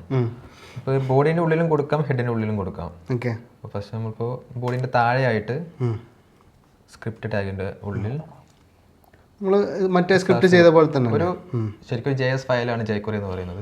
ആ ഫയൽ നമുക്ക് ഇതിലേക്ക് ആഡ് ചെയ്യണം. അതിന് വേണ്ടി 2 മെത്തേഡ് എന്ന് പറഞ്ഞു. ഒന്ന്, ആ ഒരു ലൈബ്രറി നമ്മുടെ സിസ്റ്റത്തിലേക്ക് ഡൗൺലോഡ് ചെയ്യുക, എന്നിട്ട് അതിന് പാത്ത് കൊടുക്കുക. അല്ലാത്തവേ നമുക്ക് സെർച്ച് ചെയ്തിട്ട് ആ ലിങ്ക് ഹോസ്റ്റ് ചെയ്തിട്ടുണ്ടോ എവിടെയെങ്കിലും, അവിടുന്ന് ലിങ്ക് എടുക്കണം. അപ്പോൾ അതെടുക്കാം. അതിന് ബ്രൗസർ എടുക്കുക, ബ്രൗസറിൽ ജേക്വറി ലൈബ്രറി എന്ന് സെർച്ച് ചെയ്താൽ കിട്ടും. ജസ്റ്റ് ജേക്വറി എന്ന് തന്നെ ടൈപ്പ് ചെയ്യുക. ഇപ്പോൾ താഴെ കാണാൻ W3 സ്കൂൾസിൽ അതിന് മുകളിൽ ജേക്വറി എടുത്താൽ അവിടെ കിട്ടില്ല. അതിൻ്റെ അവരുടെ ഹോം പേജാണ്. അതും കിട്ടില്ല, CDN ഉണ്ടാവില്ല. എൻ്റെ ഇവിടെ ഡൗൺലോഡ് ചെയ്യാനുള്ള ഓപ്ഷനൊക്കെ ഉണ്ട് കേട്ടോ. അവിടെ ഡൗൺലോഡ് ചെയ്തിട്ട് യൂസ് ചെയ്യാൻ മുകളിലോട്ട് പോയിക്ക് കുറച്ച് താഴെ അതിൽ ഇല്ല CDN ഉണ്ടാവും. CDN ഇല്ല ജേക്വറി കുറച്ച് മുകളിലോട്ട് തന്നെ ആ റൈറ്റ് സൈഡ് കുറച്ച് ലിങ്ക് കണ്ടോ ജേക്വറി അതിലില്ലല്ലേ ജേക്വറി CDN സെർച്ച് ചെയ്തൊന്ന് കാണാൻ വേണ്ടിയിട്ടാണ് ജസ്റ്റ്. CDN എന്ന് പറഞ്ഞു കഴിഞ്ഞാൽ കണ്ടന്റ് ഡെലിവറി നെറ്റ്വർക്ക് എന്ന് പറയും. അതായത് ഇങ്ങനെയുള്ള ലൈവിൽ എപ്പോഴും വേണ്ട അതൊക്കെ ജേക്വറി CDN അവരുടെ സൈറ്റ് തന്നെ എടുത്ത് അതിൽ ക്ലിക്ക് ചെയ്ത് CDN ഉണ്ടാവും. അതായത് ഇങ്ങനെയുള്ള ലൈബ്രറീസ് ലൈവിൽ എപ്പോഴും അപ്പായി കിടക്കേണ്ട ലൈബ്രറീസ് ഇങ്ങനെ CDNൽ ഹോസ്റ്റ് ചെയ്യും. ഫുൾ ടൈം ഇത് ലൈവായിരിക്കും. മുകളിൽ തന്നെ ഉണ്ടോ ഏറ്റവും മുകളിലെടുത്തോ ജേക്വറി 3x അല്ല അതിൻ്റെ മിനിഫൈഡ് ലിങ്ക് ക്ലിക്ക് ചെയ്താൽ മതി.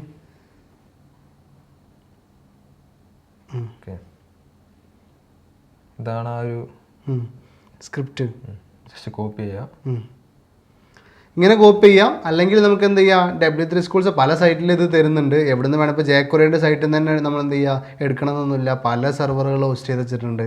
ഏത് സെർവറിൽ നിന്ന് ജേക്വറിൻ്റെ എന്ത് ചെയ്യുക ലൈബ്രറി നമുക്ക് ആഡ് ചെയ്യാം. ഇപ്പോൾ W3 Schools സൈറ്റ് നോക്കിക്കഴിഞ്ഞാൽ Google APIs ഉണ്ട്. അങ്ങനെ എന്തോ ഒരു സൈറ്റിൽ നിന്നാണ് എടുത്തിട്ടുള്ളത്. നമ്മൾ ആ ജേക്വറി ലൈബ്രറി ആഡ് ചെയ്തിട്ടുണ്ട്. ജസ്റ്റ് നമുക്കൊന്ന് കോഡ് ചെയ്ത് നോക്കാം. അതായത് ഈ ജേക്വറിയുള്ള മെത്തേഡ്സ് എങ്ങനെ നമുക്ക് കോഡ് ചെയ്യുന്നത്. നമ്മൾ ബോർഡ് പറഞ്ഞ കോഡ് തന്നെ നമുക്ക് ഫസ്റ്റ് ചെയ്ത് നോക്കാം. ഒരു ബട്ടൺ ആഡ് ചെയ്തിട്ട് നമുക്ക് എന്ത് ചെയ്യുക അതിൽ റെഡി ഫംഗ്ഷനിൽ ക്ലിക്കൊക്കെ ചെയ്ത് നോക്കാം. ക്ലിക്ക് നടക്കുമ്പോൾ എന്താ സംഭവിക്കുക നോക്കാം. ഈ ബട്ടൺ ജസ്റ്റ് ഒരു ID കൊടുക്കുക. BT എന്ന് പറഞ്ഞൊരു ID.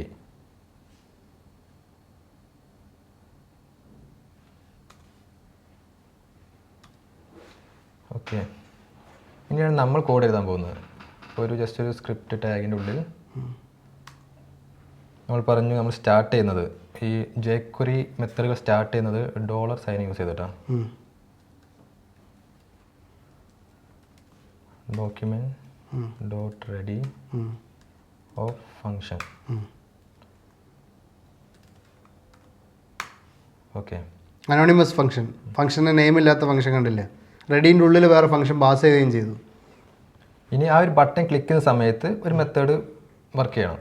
അപ്പോൾ ആ ബട്ടൺ എടുക്കാൻ വേണ്ടിയിട്ട് അത് സെലക്ട് ചെയ്യുന്നത് $സൈൻ ബ്രാക്കറ്റ് അതിൻ്റെ ഉള്ളിൽ ഡബിൾ കോട്ട്സ് ID ആയതുകൊണ്ട് #BTN. ഇനി അത് എന്ത് ആക്ഷനാണ് നടക്കുന്നത്. ഒരു കാര്യം പറഞ്ഞോട്ടെ, ഇവിടെ ഡബിൾ കോട്ട്സിന് നിർബന്ധമല്ല, സിംഗിൾ കോട്ട് ആയാലും മതി കേട്ടോ. ജാവാസ്ക്രിപ്റ്റ് ആയതുകൊണ്ട് അത് നിങ്ങളുടെ ഇഷ്ടത്തിന് യൂസ് ചെയ്യാം. അപ്പോൾ ഈ ബട്ടൺ .ക്ലിക്ക് എന്നൊരു ആക്ഷൻ നടക്കുമ്പോൾ ഒരു ഫംഗ്ഷൻ അവിടെ വീണ്ടും ഫംഗ്ഷൻ്റെ ഉള്ളിൽ ഫംഗ്ഷൻ. വേറെ എവിടെയും കാണാത്തൊരു കാര്യമായിട്ടോ അത്. നമ്മളിപ്പോൾ സീലും ജാവയിലൊന്നും കാണാത്തൊരു കാര്യമാണ് ഫംഗ്ഷൻ്റെ ഉള്ളിൽ ഫംഗ്ഷൻ പാസ് ചെയ്യുക എന്നുള്ളത്. അപ്പോൾ അത് പഠിച്ച ഒരാൾക്ക് ഇത് പഠിക്കും, ഇതെന്താണ് ഇവർ ഇങ്ങനെ തോന്നും. പക്ഷേ ഭയങ്കര ഫീച്ചറാണ്. നല്ല ഒരുപാട് കാര്യങ്ങൾ പ്രത്യേകത ഉണ്ട് അതിൻ്റെ പേരിൽ. ജസ്റ്റ് ഇതിൻ്റെ ഉള്ളൊരു അലേർട്ട് ബോക്സ് വെച്ച് നോക്കാം.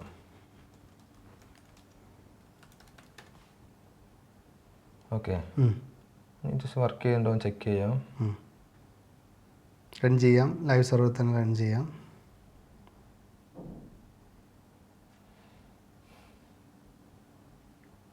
ഓക്കെ, ബട്ടൺ ക്ലിക്ക് വർക്ക് ചെയ്യുന്നുണ്ട്. സൂപ്പറായല്ലേ, വർക്ക് ചെയ്തില്ലേ. അപ്പോൾ ഇനി നമുക്ക് ഈ ബട്ടൻ്റെ ഉള്ളിൽ ഇപ്പോൾ ഒരു ഓൺ ക്ലിക്ക് ആട്രിബ്യൂട്ട് എഴുതേണ്ട ആവശ്യമൊന്നുമില്ല.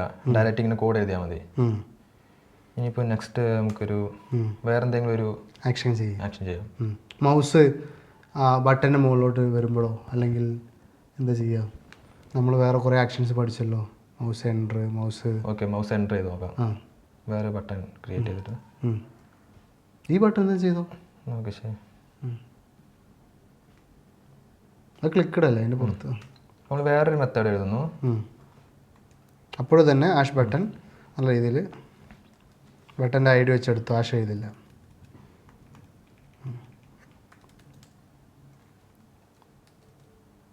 ഇപ്പോൾ കണ്ടില്ലേ, ജസ്റ്റ് ഇവിടെ തന്നെ നോക്കിയാൽ കാണാം mouse down, mouse enter, mouse leave, mouse move, കുറേ മെത്തേഡുകൾ കാണാൻ പറ്റും. ജസ്റ്റ് മൗസ് എൻ്റർ സെലക്ട് ചെയ്യാം.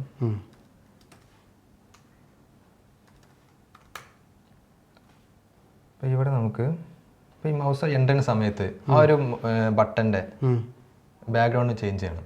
ഓക്കെ, അപ്പോൾ നമ്മുടെ ചേഞ്ച് മൗസ് ഇങ്ങനെ കയറി ചെല്ലുമ്പോൾ അതിൻ്റെ കളർ മാറുക ബട്ടൺ. അതെ, ആ ഒരു ബാക്ക്ഗ്രൗണ്ട് മാറണം. അപ്പോൾ അതിന് വേണ്ടി നമുക്ക് ആ CSSൻ്റെ സ്റ്റൈലാണ് മാറ്റുന്നത്. ഓക്കെ, അപ്പോൾ അതിന് വേണ്ടിയിട്ട് ഇപ്പോൾ ഈ ബട്ടൺ ക്ലിക്ക് ചെയ്യുമ്പോൾ ഈ ബട്ടൻ്റെ സ്റ്റൈലാണ് മാറുന്നത്. ഓക്കെ, അപ്പോൾ നമ്മൾ വീണ്ടും ഈ ID സ്പെസിഫൈ ചെയ്യേണ്ട ആവശ്യമില്ല. ഈ ബട്ടൺ ക്ലിക്ക് ചെയ്യുന്നു, ഈ ബട്ടൻ്റെ സ്റ്റൈൽ തന്നെ മാറുന്നത്. അപ്പോൾ അതിന് വേണ്ടിയിട്ട് ദിസ് എന്നുള്ളൊരു കീവേഡ്, ഏത് ബട്ടണാണോ ക്ലിക്ക് ചെയ്ത ആ ബട്ടൺ .css, ഇതിൻ്റെ ഉള്ളിൽ നമുക്ക് എന്ത് സ്റ്റൈലാണ് ചേഞ്ച് ചെയ്യേണ്ടതെന്ന് എഴുതാം. അത് കോഴ്സിൽ എഴുതുക. ഫസ്റ്റ് പ്രോപ്പർട്ടി, ബാക്ക്ഗ്രൗണ്ട് നമുക്ക് ചേഞ്ച് ചെയ്യേണ്ടത്. പിന്നെ കോളൻ, എന്ത് വാല്യൂ മാറ്റണ്ടേ, പക്ഷെ റെഡാക്കി നോക്കാം.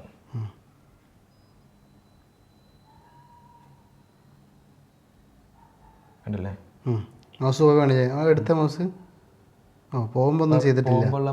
ആക്ഷൻ കോഡ് എഴുതാനുണ്ട്, അതുകൊണ്ടാണ് മാറാത്തത്.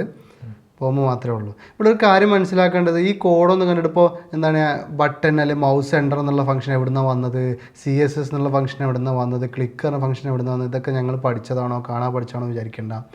എന്താണോ നിങ്ങൾക്ക് വേണ്ടത് അപ്പോൾ ഗൂഗിൾ ചെയ്യുക എന്നുള്ളത്. ഇതൊക്കെ ഈ ലൈബ്രറി ഉണ്ടാക്കിയ ആൾക്കാർ കുറേ ഡിഫൈൻ ചെയ്യണതാണ്. ഇങ്ങനെ നിങ്ങൾ കോഡ് ചെയ്യുമ്പോൾ മനസ്സിലാക്കേണ്ടത്, നിങ്ങൾ എന്ത് ലൈബ്രറിയാണ് യൂസ് ചെയ്യുന്നത്.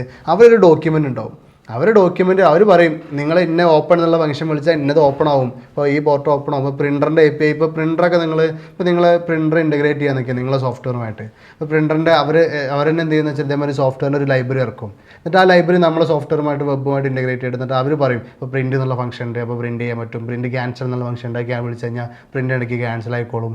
അതേപോലെ ഓഫ് ചെയ്യാനുള്ള ഫംഗ്ഷൻ ഉണ്ട്. എന്നിട്ട് ഓരോ ഫംഗ്ഷൻ ഓരോ എഴുതിയിട്ടുണ്ടാവും. അതിൻ്റെ ഉള്ളിൽ എന്താ നിങ്ങൾ അറിയേണ്ട അതപ്പോൾ നോക്കുക, അത് എഴുതുക, അത് യൂസ് ചെയ്യുക എന്നുള്ളതാണ്. അതുപോലെ തന്നെ ഇവിടെയും നമ്മൾ ഈ കോളേജിലൊക്കെ മാത്തമാറ്റിക്സ് പഠിക്കുമ്പോൾ അല്ലെങ്കിൽ എന്തെങ്കിലും പഠിക്കുമ്പോൾ കാണാതെ പഠിക്കുന്ന പോലെ അല്ലെങ്കിൽ വേറെ സബ്ജക്റ്റിൽ തിയറി പഠിക്കുന്ന പോലെ ഒന്നും എന്ത് ചെയ്യരുത്, ഈ ഓരോ സാധനത്തിനും പഠിക്കരുത്. ഇത് എക്സാം എഴുതാനോ കംപ്ലീറ്റ് ചെയ്യാനോ കാണാതെ പഠിക്കേണ്ട സംഭവങ്ങളല്ല. നിങ്ങളിവിടെ കാണേണ്ടത് ഈ ഫങ്ഷൻസ് ഗൂഗിൾ ചെയ്യുക. അപ്പോൾ എന്താണ്, മൗസ് ക്ലിക്ക് ചെയ്യുമ്പോൾ എനിക്ക് ആക്ഷൻ കൊടുക്കും. മൗസ് ക്ലിക്ക് എന്താണ് jQuery ആക്ഷൻ എന്ന് സെർച്ച് ചെയ്ത് കഴിഞ്ഞാൽ ഗൂഗിൾ സെർച്ച് ചെയ്തതിന് ആൻസർ കിട്ടും. ആ കോഡ് അതേമാതിരി ഇട്ട് നോക്കിയാൽ ഞങ്ങൾക്ക് ആൻസർ കിട്ടും. ഒട്ടുമിക്ക ട്യൂട്ടോറിയലും ഇങ്ങനത്തെ സാമ്പിൾസ് കാണിക്കുന്നുണ്ട്. അപ്പോൾ ആ രീതിയിലാണ് ഇത് കണ്ടെത്തേണ്ടത്. അല്ലാതെ നമ്മൾ എന്ത് ചെയ്യേണ്ടത്, ഒരിക്കലും ഇത് കാണാതെ പഠിക്കുക എന്നുള്ളതല്ല. പിന്നെ കുറേ പ്രാവശ്യം റിപ്പീറ്റ് ചെയ്യുമ്പോൾ മൗസ് സെൻറ്റർ ഒരു 5 പ്രാവശ്യങ്ങൾ കോഡ് എഴുതി കഴിയുമ്പോൾ ഒരു 5 പ്രൊജക്റ്റ് എഴുതി കഴിയുമ്പോൾ പിന്നെ നിങ്ങൾക്ക് ഓർമ്മ ഉണ്ടാവും. അതത്രേ ഉള്ളൂ. അപ്പോൾ ഇതിന് വേറൊരു വഴിയില്ല. ഇത് കണ്ടിട്ട് പേടിക്കാനുള്ള കാര്യങ്ങളും ഇല്ല. വേറെ അവിടെ എഴുതി വെച്ചൊരു ഡോക്യുമെൻ്റ് ഉണ്ട്, അത് നോക്കിയിട്ട് ഇങ്ങോട്ട് എടുത്തിട്ടുള്ള ഒരു ബോധം കാണിക്കുക. അതിന് ഒരുപാട് നോളജിൻ്റെ ആവശ്യമില്ല. ഇത് പൊതുവെ എങ്ങനെയാണ് ഇത് ഉപയോഗിച്ചിട്ടിരിക്കണമെന്ന് വെച്ചിട്ടുണ്ടെങ്കിൽ, ഇപ്പോ വേറെ വെബ്സൈറ്റ് ഒക്കെ ഞാൻ പോയി വിസിറ്റ് ചെയ്യുന്ന സമയത്ത് ഇന്ന ആക്ഷൻ എനിക്ക് വേണമെന്ന് തോന്നും. ഇപ്പൊ മൗസിന്റെ മേലെ കൊണ്ടുവരുമ്പോ വേറെ കളറാവും. അപ്പൊ പോയിട്ട് ഗൂഗിളിൽ സെർച്ച് ചെയ്യും mouse top colour changing button. അവിടെ നിന്ന് റിസർച്ച് നടത്തി കഴിയുമ്പോൾ നമുക്ക് ഫംഗ്ഷനുകൾ അപ്പോഴാണ് ഇത് കൊണ്ടുവന്ന് ഉപയോഗിച്ച് നോക്കണം. ഓക്കെ, ഇങ്ങനെയാണ് കളർ ചേഞ്ച്. അപ്പൊ ആ ഒരു മെത്തേഡ് ഫോളോ ചെയ്താൽ അവർക്ക് എന്താണോ വേണ്ടത് അത് സെർച്ച് ചെയ്യാം. ലാംഗ്വേജിൽ സെർച്ച് ചെയ്യാം. അപ്പൊ അതിന്റെ കോഡ് കിട്ടും. അത്രേ ഉള്ളൂ. ഇപ്പോൾ നിങ്ങൾ മനസ്സിലാക്കേണ്ടത് ഇവിടെ ഗ്രാമർ പോലും മനസ്സിലാക്കും. ഇപ്പോൾ നിങ്ങൾക്ക് ഇംഗ്ലീഷ് അറിയില്ല, സെർച്ച് ചെയ്യാൻ ഇംഗ്ലീഷ് അറിയില്ല, വേർഡുകൾ അറിയാതെ എന്തായാലും നമുക്കിത് അതാണ് പറഞ്ഞത്. ഇംഗ്ലീഷ് വായിക്കാൻ എഴുതാൻ അറിയണം. പിന്നെ ഇംഗ്ലീഷ് വായിക്കാൻ എഴുതാനും ബേസിക്കായിട്ട് അറിയണം, എല്ലാവർക്കും അറിയണം. കുറേ കോമൺ വേർഡുകളുണ്ട് നമ്മൾ യൂസ് ചെയ്യണേ. ഇപ്പോൾ ബട്ടൺ, ടോപ്പ്, ബട്ടൺ എന്നുള്ള വേർഡ് എല്ലാവർക്കും അറിഞ്ഞൂടെ, ടോപ്പ് എന്നുള്ള വേർഡ് അറിഞ്ഞാൽ എല്ലാവർക്കും അറിഞ്ഞൂടെ, കളറ് ചേഞ്ച് ഇത് എല്ലാവർക്കും അറിഞ്ഞൂടെ. ഇങ്ങനെയുള്ള വേർഡുകൾ അത് വരുള്ളൂ. അപ്പോൾ അതൊന്ന് ജസ്റ്റ് വേർഡ് സ്പേസ് ഇട്ടിട്ടൊന്ന് സെർച്ച് ചെയ്താൽ നിങ്ങൾക്ക് അതിന് ആൻസർ കിട്ടും. ആ കോഡൊന്ന് എടുത്തിട്ട് നോക്കി കഴിഞ്ഞാൽ നിങ്ങൾക്ക് ആൻസർ കിട്ടും. ആ ഒരു മൈൻഡ് സെറ്റാണ് ഇവിടെ വേണ്ടത്. വേറെ ഒന്നും ഇവിടെ വേണ്ട. ഇവിടെ ഒന്നും കാണാൻ പഠിക്കരുത്. നിങ്ങൾ പല ആൾക്കാരും ഇതിൽ കോളേജിൽ പഠിക്കുന്നവർ, കോളേജ് സ്റ്റാഫ്, ഇനിയിപ്പോൾ കോളേജിൽ പഠിക്കുന്ന കുട്ടികളൊക്കെ ഉണ്ടെന്നുണ്ടെങ്കിൽ ഇതൊന്ന് തിരുത്തുക. ആ ഒരു കാണാൻ പഠിക്കുന്ന ഒരു മെത്തേഡ് ഇല്ല. ഇപ്പോൾ ഞാനാണിപ്പോൾ എനിക്ക് ഒറ്റയ്ക്ക് ഡിസൈൻ ചെയ്യാൻ പറ്റായിട്ടൊന്നും സെർച്ച് ചെയ്ത് ഇങ്ങനെ എടുത്ത് ചെയ്യുക. പിന്നെ ചെയ്തൊരു എക്സ്പീരിയൻസിൽ നിന്ന് കുറേ കാര്യങ്ങൾ കിട്ടാനായിട്ട് സോനു നമ്മൾ ആഡ് ചെയ്തത്. അപ്പോൾ ഇപ്പോഴും നമ്മളിപ്പോൾ എനിക്കിപ്പോൾ ഡിസൈനിൽ വെബ്സൈറ്റ് ചെയ്യണം ഇരുന്ന് കഴിഞ്ഞാൽ ഞാൻ ഈ ഒരു ഒറ്റ കാര്യം കൊണ്ട് നമ്മൾ ഇരുന്ന് ചെയ്യും. എങ്ങനെ ഫുള്ള് ഇതേപോലെ സെർച്ച് ചെയ്ത് കണ്ടെത്തി ചെയ്യാൻ പറ്റും നമുക്ക്. അപ്പോൾ അതാണ് ആ ഒരു കഴിവാണ് ഉണ്ടാവേണ്ടത്. ഇപ്പോൾ നാളെ പൈത്തൺ ചെയ്യണം, അല്ലെങ്കിൽ നാളെ നിങ്ങളിങ്ങനെ ആലോചിക്കുന്ന കുറേ ആൾക്കാർ പേടിക്കുന്നുണ്ട്, അയ്യോ പൈത്തൺ പഠിക്കണം, നോട്ട് ഏതെങ്കിലും ഒന്ന് പഠിച്ചാൽ നിങ്ങൾക്ക് ഇതേമാതിരി ഏത് ലാംഗ്വേജിൽ കമ്പയർ ചെയ്തിട്ട് എന്ത് ചെയ്യുക, ഇതെടുത്തിട്ട് റിസർച്ച് ചെയ്ത് പഠിക്കാൻ പറ്റും. ആ ഒരു മൈൻഡ് സെറ്റ് വരെ ഒന്ന് നിങ്ങൾ എന്ത് ചെയ്യണം, ഒരു സംഭവത്തിലോട്ട് ഇരിക്കണം. ഈ ഒരു വെബ്സൈറ്റിൻ്റെ ഡിസൈനിങ് കഴിഞ്ഞ് പേഴ്സണൽ വെബ്സൈറ്റ് ഉണ്ടായി കഴിയുമ്പോൾ എക്സാക്റ്റ് ഇതിൻ്റെ അവസ്ഥ മനസ്സിലാവും. നിങ്ങൾ തന്നെ പിന്നെ പറയും ഞാൻ പറഞ്ഞത് ശരിയാണെന്നുള്ളത്. ഇതുവരെ അക്സെപ്റ്റ് ചെയ്യാത്തവർ. പിന്നെ അതുപോലെ തന്നെ നമ്മള് എല്ലാ വട്ടവും ആദ്യം പോയി സെർച്ച് ചെയ്യുന്ന സാധനങ്ങൾ ശരിയാവണമെന്നില്ല. ഫോർ എക്സാമ്പിൾ നമുക്ക് പലപ്പോഴും വാക്കറിയണമെന്നില്ല. ഇപ്പോ ഈ ആൻഡ്രോയിഡിലും വെബ്സൈറ്റിലൊക്കെ നമ്മൾ ഹാംബർഗർ മെനു ഉപയോഗിക്കുമല്ലോ. ഇതിന്റെ പേര് ഹാംബർഗർ മെനു എന്നാണെന്ന് എനിക്ക് നമുക്കിത് അറിയില്ല. നമ്മള് 3 ഡാഷ് സെർച്ച് ചെയ്യും, അപ്പൊ വേറെ പല ആൻസറുകളായിരിക്കും വരുന്നത്. അങ്ങനെ കുറെ നമ്മൾ നോക്കി വരുമ്പോഴേക്കും നമ്മൾ ഉദ്ദേശിച്ചതായിട്ട് സിമിലാരിറ്റി ഉള്ള സാധനം. അപ്പൊ പിന്നെ ആ പേര് വെച്ച് സെർച്ച് ഹാംബർഗർ. അപ്പൊ നമ്മള് വിചാരിച്ചായിരുന്നു തന്നെ താഴേക്ക് കിട്ടാൻ തുടങ്ങും. പിന്നെ അവിടെ നിന്ന് അപ്പൊ ആ ഒരു പ്രോസസ്സിൽ കൂടിയിട്ടാണ് ശരിക്കും എനിക്ക് ഓർമ്മയുണ്ട് ഉപയോഗിക്കാൻ പഠിക്കുന്നത്. നാവിഗേഷൻ ഡ്രോവർ എന്നാണ് അതിന് പറയണത്, ഹാംബർഗർ മെനു എന്നാണ് അതിന് പറയണമെന്നുള്ള കൂടി എനിക്കറിയാം. അറിയില്ലായിരുന്നു. അത് ശരിയാണ്. ഇപ്പോൾ നമ്മളിപ്പോൾ ജിമെയിലൊക്കെ മൊബൈൽ ആപ്പിൽ ഓപ്പൺ ചെയ്യുമ്പോൾ, ആൻഡ്രോയിഡ് ഓപ്പൺ ചെയ്യുമ്പോൾ നമ്മളൊരു സാധനം കയറി വരുമല്ലോ, ലെഫ്റ്റിൽ ക്ലിക്ക് ചെയ്ത് കഴിഞ്ഞാൽ ഇങ്ങോട്ട് കയറി വരുന്ന സംഭവം. അപ്പം ഞാൻ എന്താ ആദ്യമൊക്കെ സെർച്ച് ചെയ്തെന്ന് വെച്ചാൽ ലെഫ്റ്റ് സ്വൈപ്പിംഗ് മെനു അല്ലെങ്കിൽ റൈറ്റ് സ്വൈപ്പിംഗ് മെനു എന്നാണ്. പിന്നെയാണ് നമ്മൾ കുറച്ച് അത് ആദ്യം സെർച്ച് ചെയ്യുമ്പോൾ അങ്ങനെ സെർച്ച് ചെയ്യുക. പിന്നെ അങ്ങനെ പോയി കഴിയുമ്പോൾ ഓട്ടോമാറ്റിക്കായിട്ട് നമുക്ക് മനസ്സിലാവും ഇതിൻ്റെ പേര് നാവിഗേഷൻ ഡ്രോവറാണ്. പിന്നെ നമ്മൾ സെർച്ച് ചെയ്യുന്നത് എന്താവും, navigation drawer colour change, navigation drawer title change, ആ രീതിയിലായിരിക്കും. അവിടെ നമ്മൾ കുറേ സാധനങ്ങൾ പഠിക്കും. നാവിഗേഷൻ ഡ്രോവർ മനസ്സിലാക്കിയപ്പോഴാണ് ഞാൻ മെറ്റീരിയൽ ഡിസൈനെ കുറിച്ചൊക്കെ അറിയാൻ തുടങ്ങിയത്. പുതിയ പുതിയ കാര്യങ്ങൾ നിങ്ങളെ റിസർച്ചിലൂടെ ഒരുപാട് കാര്യങ്ങൾ പോകുന്നുണ്ട്. ഈ പാതയിലൂടെ അല്ലാതെ ഇതിനൊരു ക്യാപ്സ്യൂളും ഒരു സംഭവവും നമ്മുടെ നാട്ടിൽ എവിടെയും കിട്ടാനില്ല. ഇത് ചെയ്ത ഒരാൾക്കും വേറൊരു സൊല്യൂഷനും ഇല്ല. ഓക്കെ, വേറെ ഒരു വഴിയില്ല. സെർച്ച് ചെയ്യുക, കണ്ടെത്തുക, സെർച്ച് ചെയ്യുക, കണ്ടെത്തുക. അത് എവിടെ ഇടേണ്ടത് എന്നുള്ള ബോധം വേണമെന്നുണ്ടെങ്കിൽ ബേസിക്സ് പഠിക്കണം. അതാണ് നമ്മൾ പഠിക്കേണ്ടത്.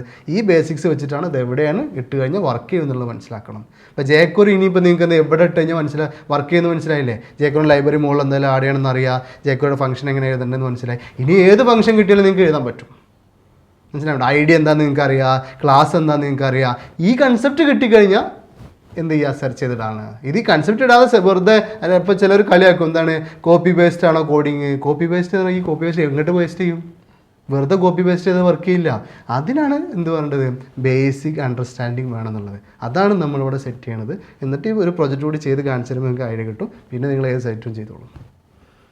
കണ്ടിന്യൂ ചെയ്യാം. ഓക്കെ, ഞാൻ ജസ്റ്റ് ഒന്ന് ഒരു ഹൈഡ് ചെയ്യാനും ഡിസ്പ്ലേ ചെയ്യാനുള്ള ജസ്റ്റ് ഒരു മെത്തേഡ് യൂസ് ചെയ്യും. അതിന് വേണ്ടി ജസ്റ്റ് ഒരു എങ്ങനെ ഐഡിയ, വേറെ സംഭവം ഐഡിയ ചെയ്യണം. അതെ, ഒരു ഡിവ്, ബോക്സ്. ആ ബോക്സ് ഒരു ബട്ടൺ ക്ലിക്ക് ചെയ്യുമ്പോൾ ഹൈഡ് ചെയ്യുന്നു, വീണ്ടും ക്ലിക്ക് ചെയ്യുമ്പോൾ വീണ്ടും ഡിസ്പ്ലേ ചെയ്യുന്നു, ആ രീതിയിൽ. ഓക്കെ, അപ്പോൾ ആ ഒരു ഡിവ് നമുക്ക് ഇവിടെ തന്നെ സ്റ്റൈൽ കൊടുക്കാം.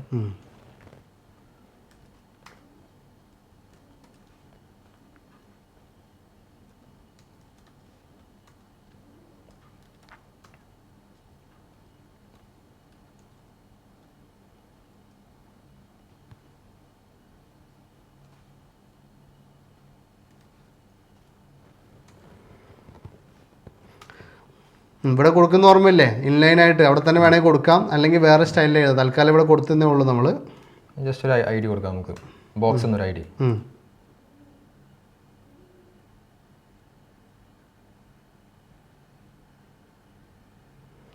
എടുത്ത് ഹൈറ്റ് ചെയ്തിട്ടില്ല.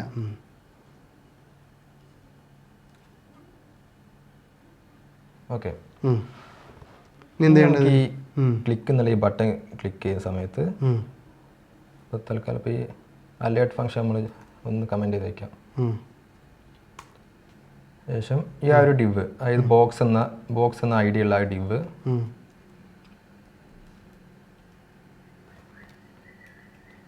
ഓക്കെ, ആ എലമെൻ്റ് എടുത്തു, ജസ്റ്റ് ഹൈഡ്. നമ്മളിപ്പോൾ നോർമൽ ജാവാസ്ക്രിപ്റ്റ് യൂസ് ചെയ്യുകയാണെങ്കിൽ ഇപ്പോൾ get element by ID dot style dot displays അങ്ങനെയൊക്കെ എഴുതണം. ജസ്റ്റ് ഒരു ഹൈഡ് എന്നൊരു മെത്തേഡ് കോൾ ചെയ്ത് കഴിഞ്ഞാൽ ഓക്കെ ഓക്കെ, വളരെ ഈസിയാണ് കേട്ടോ.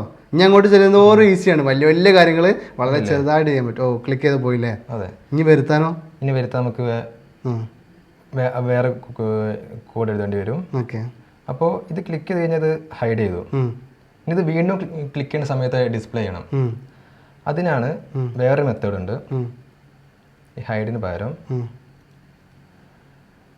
ടോഗിൾ. ഓക്കെ ഓക്കെ, ഓട്ടോമാറ്റിക്കായിട്ട് മാറി മാറി കൊണ്ടുപോകും. അതെ, ഇപ്പോൾ ക്ലിക്ക് ചെയ്തു പോയി, ഹൈഡായി, വീണ്ടും ക്ലിക്ക് ചെയ്തു വന്നു. Okay, toggle. ഇനി നമുക്ക് ജസ്റ്റ് ഇതൊരു ആനിമേഷൻ പോലെ ഒന്ന് സ്ലോ ആയിട്ട് ഹൈഡ് ചെയ്യുന്ന രീതിയിൽ അതിന് ജസ്റ്റ് ഇതിൻ്റെ ഈ ടോഗ് എന്നുള്ള മെത്തേഡിൻ്റെ ഉള്ളിൽ തന്നെ ടൈം കൊടുക്കുക. ഇപ്പോൾ ഒരു 3000 മില്ലി സെക്കൻഡ്സ്, 3 സെക്കൻഡ്സ്.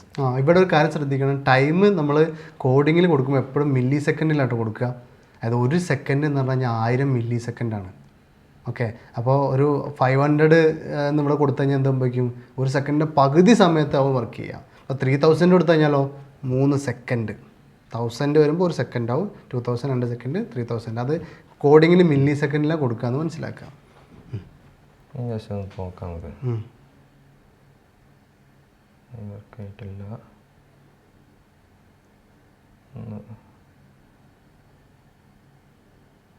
ഇല്ല, ടോൾ വന്നിട്ടില്ല. ടോഗിൾ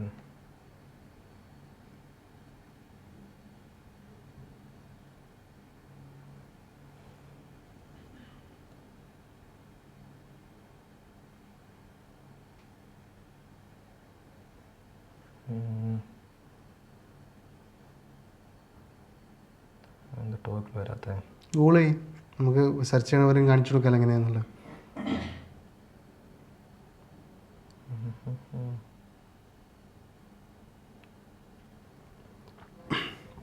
അപ്പം എങ്ങനെ സെർച്ച് ചെയ്യാം?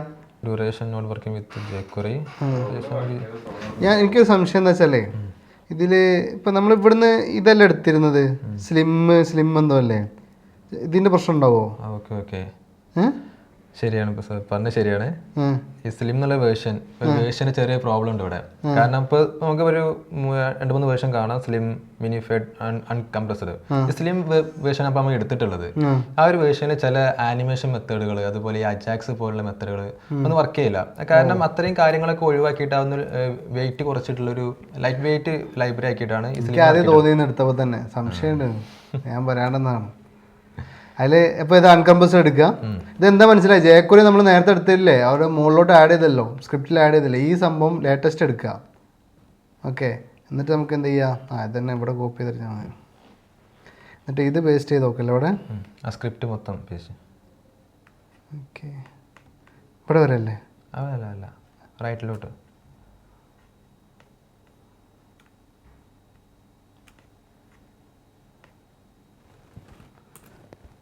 പോയില്ലേ?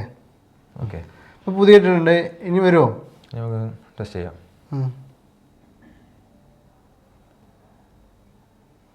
നീ വന്നാൽ സോന് രക്ഷപ്പെട്ട്, അല്ലേ സോൻ?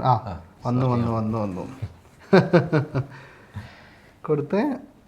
ഇനി ക്ലിക്ക് ചെയ്ത് അതേപോലെ തന്നെ വരും. ഓ 300. നമുക്ക് വേറൊരു ആനിമേഷൻ മെത്തേഡ് ഒന്ന് യൂസ് ചെയ്ത് നോക്കാം. ടോഗിൾ കൊടുത്തു, അതുപോലെ നമുക്ക് ഫെയ്ഡ് ആയിട്ട് ഫെയ്ഡ് ടോഗിൾ എന്നൊരു മെത്തേഡ് കണ്ടോ? ക്ലിക്ക് ചെയ്താൽ ക്ലിക്ക് ചെയ്താൽ കണ്ടോ, സമയം എടുത്തിട്ട് ഫെയ്ഡ് ആയി പോകുന്നു. വീണ്ടും ക്ലിക്ക് ചെയ്യുന്നു, ഫെയ്ഡ് ആയി വരുന്നു. ഇതേപോലെയുള്ള ആനിമേ കുറേ മെത്തേഡുകളുണ്ട്. എല്ലാം ഇങ്ങനെ സെർച്ച് ചെയ്ത് ഓരോ എഫക്റ്റുകൾ ഇങ്ങനെ സെർച്ച് ചെയ്യുക, അതിന്റെ മെത്തേഡ് ഏതാ നോക്കുക, നമ്മൾ യൂസ് ചെയ്യുക, അങ്ങനെ ചെയ്ത് പഠിക്കുക. ഓക്കെ ഓക്കെ, കൊള്ളാം. ഇനി നമുക്കൊരു വേറെ മെത്തേഡ്, ഇപ്പോൾ പറഞ്ഞില്ലേ, ഒരു ഇൻപുട്ട് ഫീൽഡിൽ എന്തെങ്കിലും ടൈപ്പ് ചെയ്തു, നെക്സ്റ്റ് ഫീൽഡിലേക്ക് പോകുമ്പോൾ ആ ടൈപ്പ് ചെയ്ത വാല്യൂ ചെക്ക് ചെയ്യണം.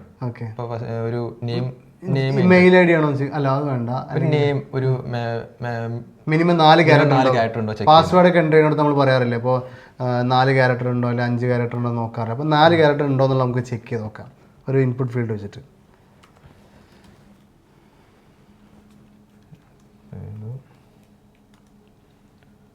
ഒരു ഐ ഡി കൊടുക്കാം. വീണ്ടും വേറൊരു ഇൻപുട്ട് കൂടെ കൊടുക്കാം.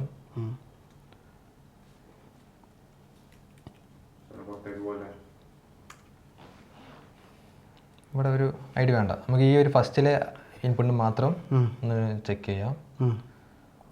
അപ്പോൾ അതിന് വേണ്ടിയിട്ട്, അതായത് ഫസ്റ്റത്തെ ഇൻപുട്ടിൽ ടൈപ്പ് ചെയ്തിട്ട് അടുത്തിലോട്ട് പോകുമ്പോൾ സമയത്ത് ഫസ്റ്റ് ഇൻപുട്ടിലെ വാല്യൂ ചെക്ക് ചെയ്യണം. ഓക്കെ ഓക്കെ, മനസ്സിലായില്ലേ? ഇൻപുട്ട് ഫീൽഡ് മനസ്സിലായില്ലേ? അപ്പോൾ അതിൻ്റെ ഐ ഡി എടുക്കുക, ഫസ്റ്റത്തെ ഇൻപുട്ട് ഫീൽഡിൻ്റെ ഐ ഡി എടുക്കുക, INP എടുക്കുക. ഓക്കെ, ഡോട്ട് അതായത് ടൈപ്പ് ചെയ്തതിന് ശേഷം പുറത്ത് വരുന്ന സമയത്താണ് നമ്മൾ വാല്യൂ ചെക്ക് ചെയ്യുന്നത്. അപ്പോൾ പുറത്ത് വരുന്ന ആ ഒരു മെത്തേഡാണ്, ഒരു ഇവൻ്റ് ആണ് ബ്ലർ. ഓക്കെ, ഞാൻ ബോർഡിൽ പറഞ്ഞിട്ടുണ്ടായിരുന്നു ബ്ലർ എന്നുള്ള ബ്ലർ ഫങ്ഷൻ. ഓക്കെ, ഇനി ഫസ്റ്റ് നമുക്ക് ആ വാല്യൂ എടുക്കണം. അതിന് വേണ്ടി ഒരു വേരിയബിളിലേക്ക് ആ വാല്യൂ എടുത്ത് വയ്ക്കാം. ടെക്സ്റ്റ് ഈസ് ഈക്വൽ ടു, നേരത്തെ പറഞ്ഞല്ലോ ആ ഒരു എലിമെന്റിന്റെ വാല്യൂ നമുക്ക് കിട്ടേണ്ടത്. അപ്പോൾ ദിസ് എന്നുള്ള കീവേഡ് യൂസ് ചെയ്യാം. ഡോട്ട്, ഇവിടെ നമുക്ക് വാല്യൂ എടുക്കാൻ വാൾ എന്നുള്ള മെത്തേഡ് യൂസ് ചെയ്യാം. നേരത്തെ നമ്മൾ വാല്യൂ എന്നുള്ള മെത്തേഡ് യൂസ് ചെയ്തിരുന്നു, വാൾ എന്നുള്ള മെത്തേഡ് യൂസ് ചെയ്യാം. ഇനി ചെക്ക് ചെയ്യണം കണ്ടീഷൻ വെച്ചിട്ട്.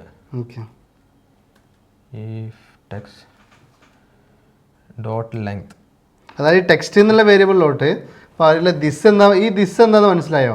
ഈ ദിസ് എന്ന് പറഞ്ഞു കഴിഞ്ഞാൽ ഈ ഐഡിയുള്ള ഒബ്ജക്റ്റ് ഉണ്ടല്ലോ ഇതിനെ റെപ്രസെൻറ്റ് ചെയ്യുക. അപ്പോൾ അത് ഡോട്ട് വാല്യൂ ആണ് ഇവിടെ എടുത്തിരിക്കുന്നത്. ടെക്സ്റ്റിലോട്ട് വെച്ചു. ഈ ടെക്സ്റ്റിൻ്റെ ലെങ്ത്ത് അതിന് 4 ഉണ്ടോ എന്നാണ് നമ്മൾ ആദ്യം ചെക്ക് ചെയ്യേണ്ടത്. അതാണ് സാധാരണ നമ്മുടെ ഇഫ് കണ്ടീഷൻ.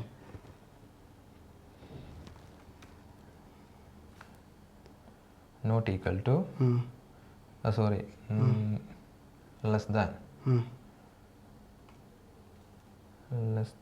4 ആണെങ്കിൽ നമ്മളൊരു അലേർട്ട് ബോക്സ് വരുത്താം. എൻ്റെ മിനിമം കാറ്റേഴ്സ് ചെക്ക് ചെയ്യാം. ഓക്കെ, 2 ഇൻപുട്ട് വന്നിട്ടുണ്ട്, കണ്ടില്ലേ? അത് അവിടുന്ന് ടൈപ്പ് ചെയ്യാം. ഇപ്പോൾ ജസ്റ്റ് നമ്മൾ ടാബ് എടുത്തു കഴിഞ്ഞാൽ അങ്ങോട്ട് പോകും. അപ്പോൾ അവിടെ വന്നു, എറർ ആയതുകൊണ്ട് വന്നു. ജസ്റ്റ് നമുക്ക് 4 ക്യാരക്ടർ തന്നെ അടിച്ചു നോക്കാം. അടിക്കുന്ന സമയത്ത് ഓക്കെ, അവിടെ തന്നെ എറർ കാണിക്കുമോ? അതായത് ഈ ഒരു അലേർട്ട് ഒഴിവാക്കിയിട്ട്, അതായത് ടൈപ്പ് ചെയ്ത് പോകുമ്പോൾ അവിടെ തന്നെ റെഡ് കളറിൽ അത് കാണിച്ചിട്ട് അവിടെ എറർ കാണിക്കണം. അവിടെ കാണിക്കാൻ നമുക്ക് ഇവിടെ ഒരു ജസ്റ്റ് ഒരു ലേബലോ സംതിങ് ഒരു ടാഗ് അവിടെ ഒരു എലമെന്റ് യൂസ് ചെയ്യാം. അപ്പോൾ നമ്മളെ ഇൻപുട്ടിൻ്റെ അടുത്ത് ഒരു ലേബൽ, വേറെ ലേബൽ വെക്കുക, എന്നിട്ട് അവിടെ മെസ്സേജ് ഡിസ്പ്ലേ ചെയ്യുന്നു. ഓക്കെ, അത് ചെയ്ത് നോട്ടെ. ജേക്വറിയിൽ ചെയ്യുമ്പോൾ എറർ ഇതിപ്പോൾ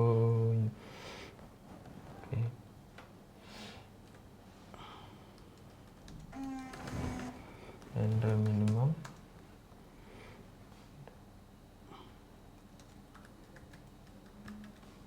ഫോർ ക്യാരക്ടേഴ്സ്. ഫസ്റ്റ് നമുക്ക് ഇത് ഹൈഡ് ചെയ്ത് വെക്കണം, കാരണം ഫസ്റ്റ് ഇത് ഡിസ്പ്ലേ ചെയ്യേണ്ട ആവശ്യമില്ലല്ലോ. നമ്മളത് സ്റ്റൈലിൽ പോയിട്ട് വേണമെങ്കിൽ ചെയ്ത് വെക്കാം. ജസ്റ്റ് സ്റ്റൈൽ കൊടുത്തിട്ട് ഡിസ്പ്ലേ കൊടുത്തു. ഓക്കെ ഓക്കെ, ഇപ്പോൾ വന്നിട്ടില്ല. ഇനി ആ 4 എന്തിനാ എഴുതിയത്? അത് നമ്മൾ ഈ ലേബൽ പറഞ്ഞാൽ ഇപ്പോൾ ഈ ലേബലൊക്കെ ഒരു ഇൻപുട്ട് ഫീൽഡിൻ്റെ അടുത്താണ് ലേബലുകൾ വെക്കുന്നത്. അപ്പോൾ ആ ഒരു ലേബൽ ഏത് ഇൻപുട്ട് ഫീൽഡിന് വേണ്ടിയിട്ടാണ് ജസ്റ്റ് ഒന്ന് പറയാൻ വേണ്ടിയിട്ടാണ് 4 എന്നുള്ള ഒരു ഇത് യൂസ് ചെയ്യുന്നത്. നമുക്ക് ആവശ്യമില്ല. അതിപ്പോൾ നമ്മൾ സർവർ സൈഡിലൊക്കെ ഇപ്പോൾ ഫോമൊക്കെ സബ്മിറ്റ് ചെയ്യുന്ന സമയത്ത് വാല്യൂസ് എടുക്കുന്ന സമയത്താണ് കൺഫ്യൂഷൻ ആക്കില്ല.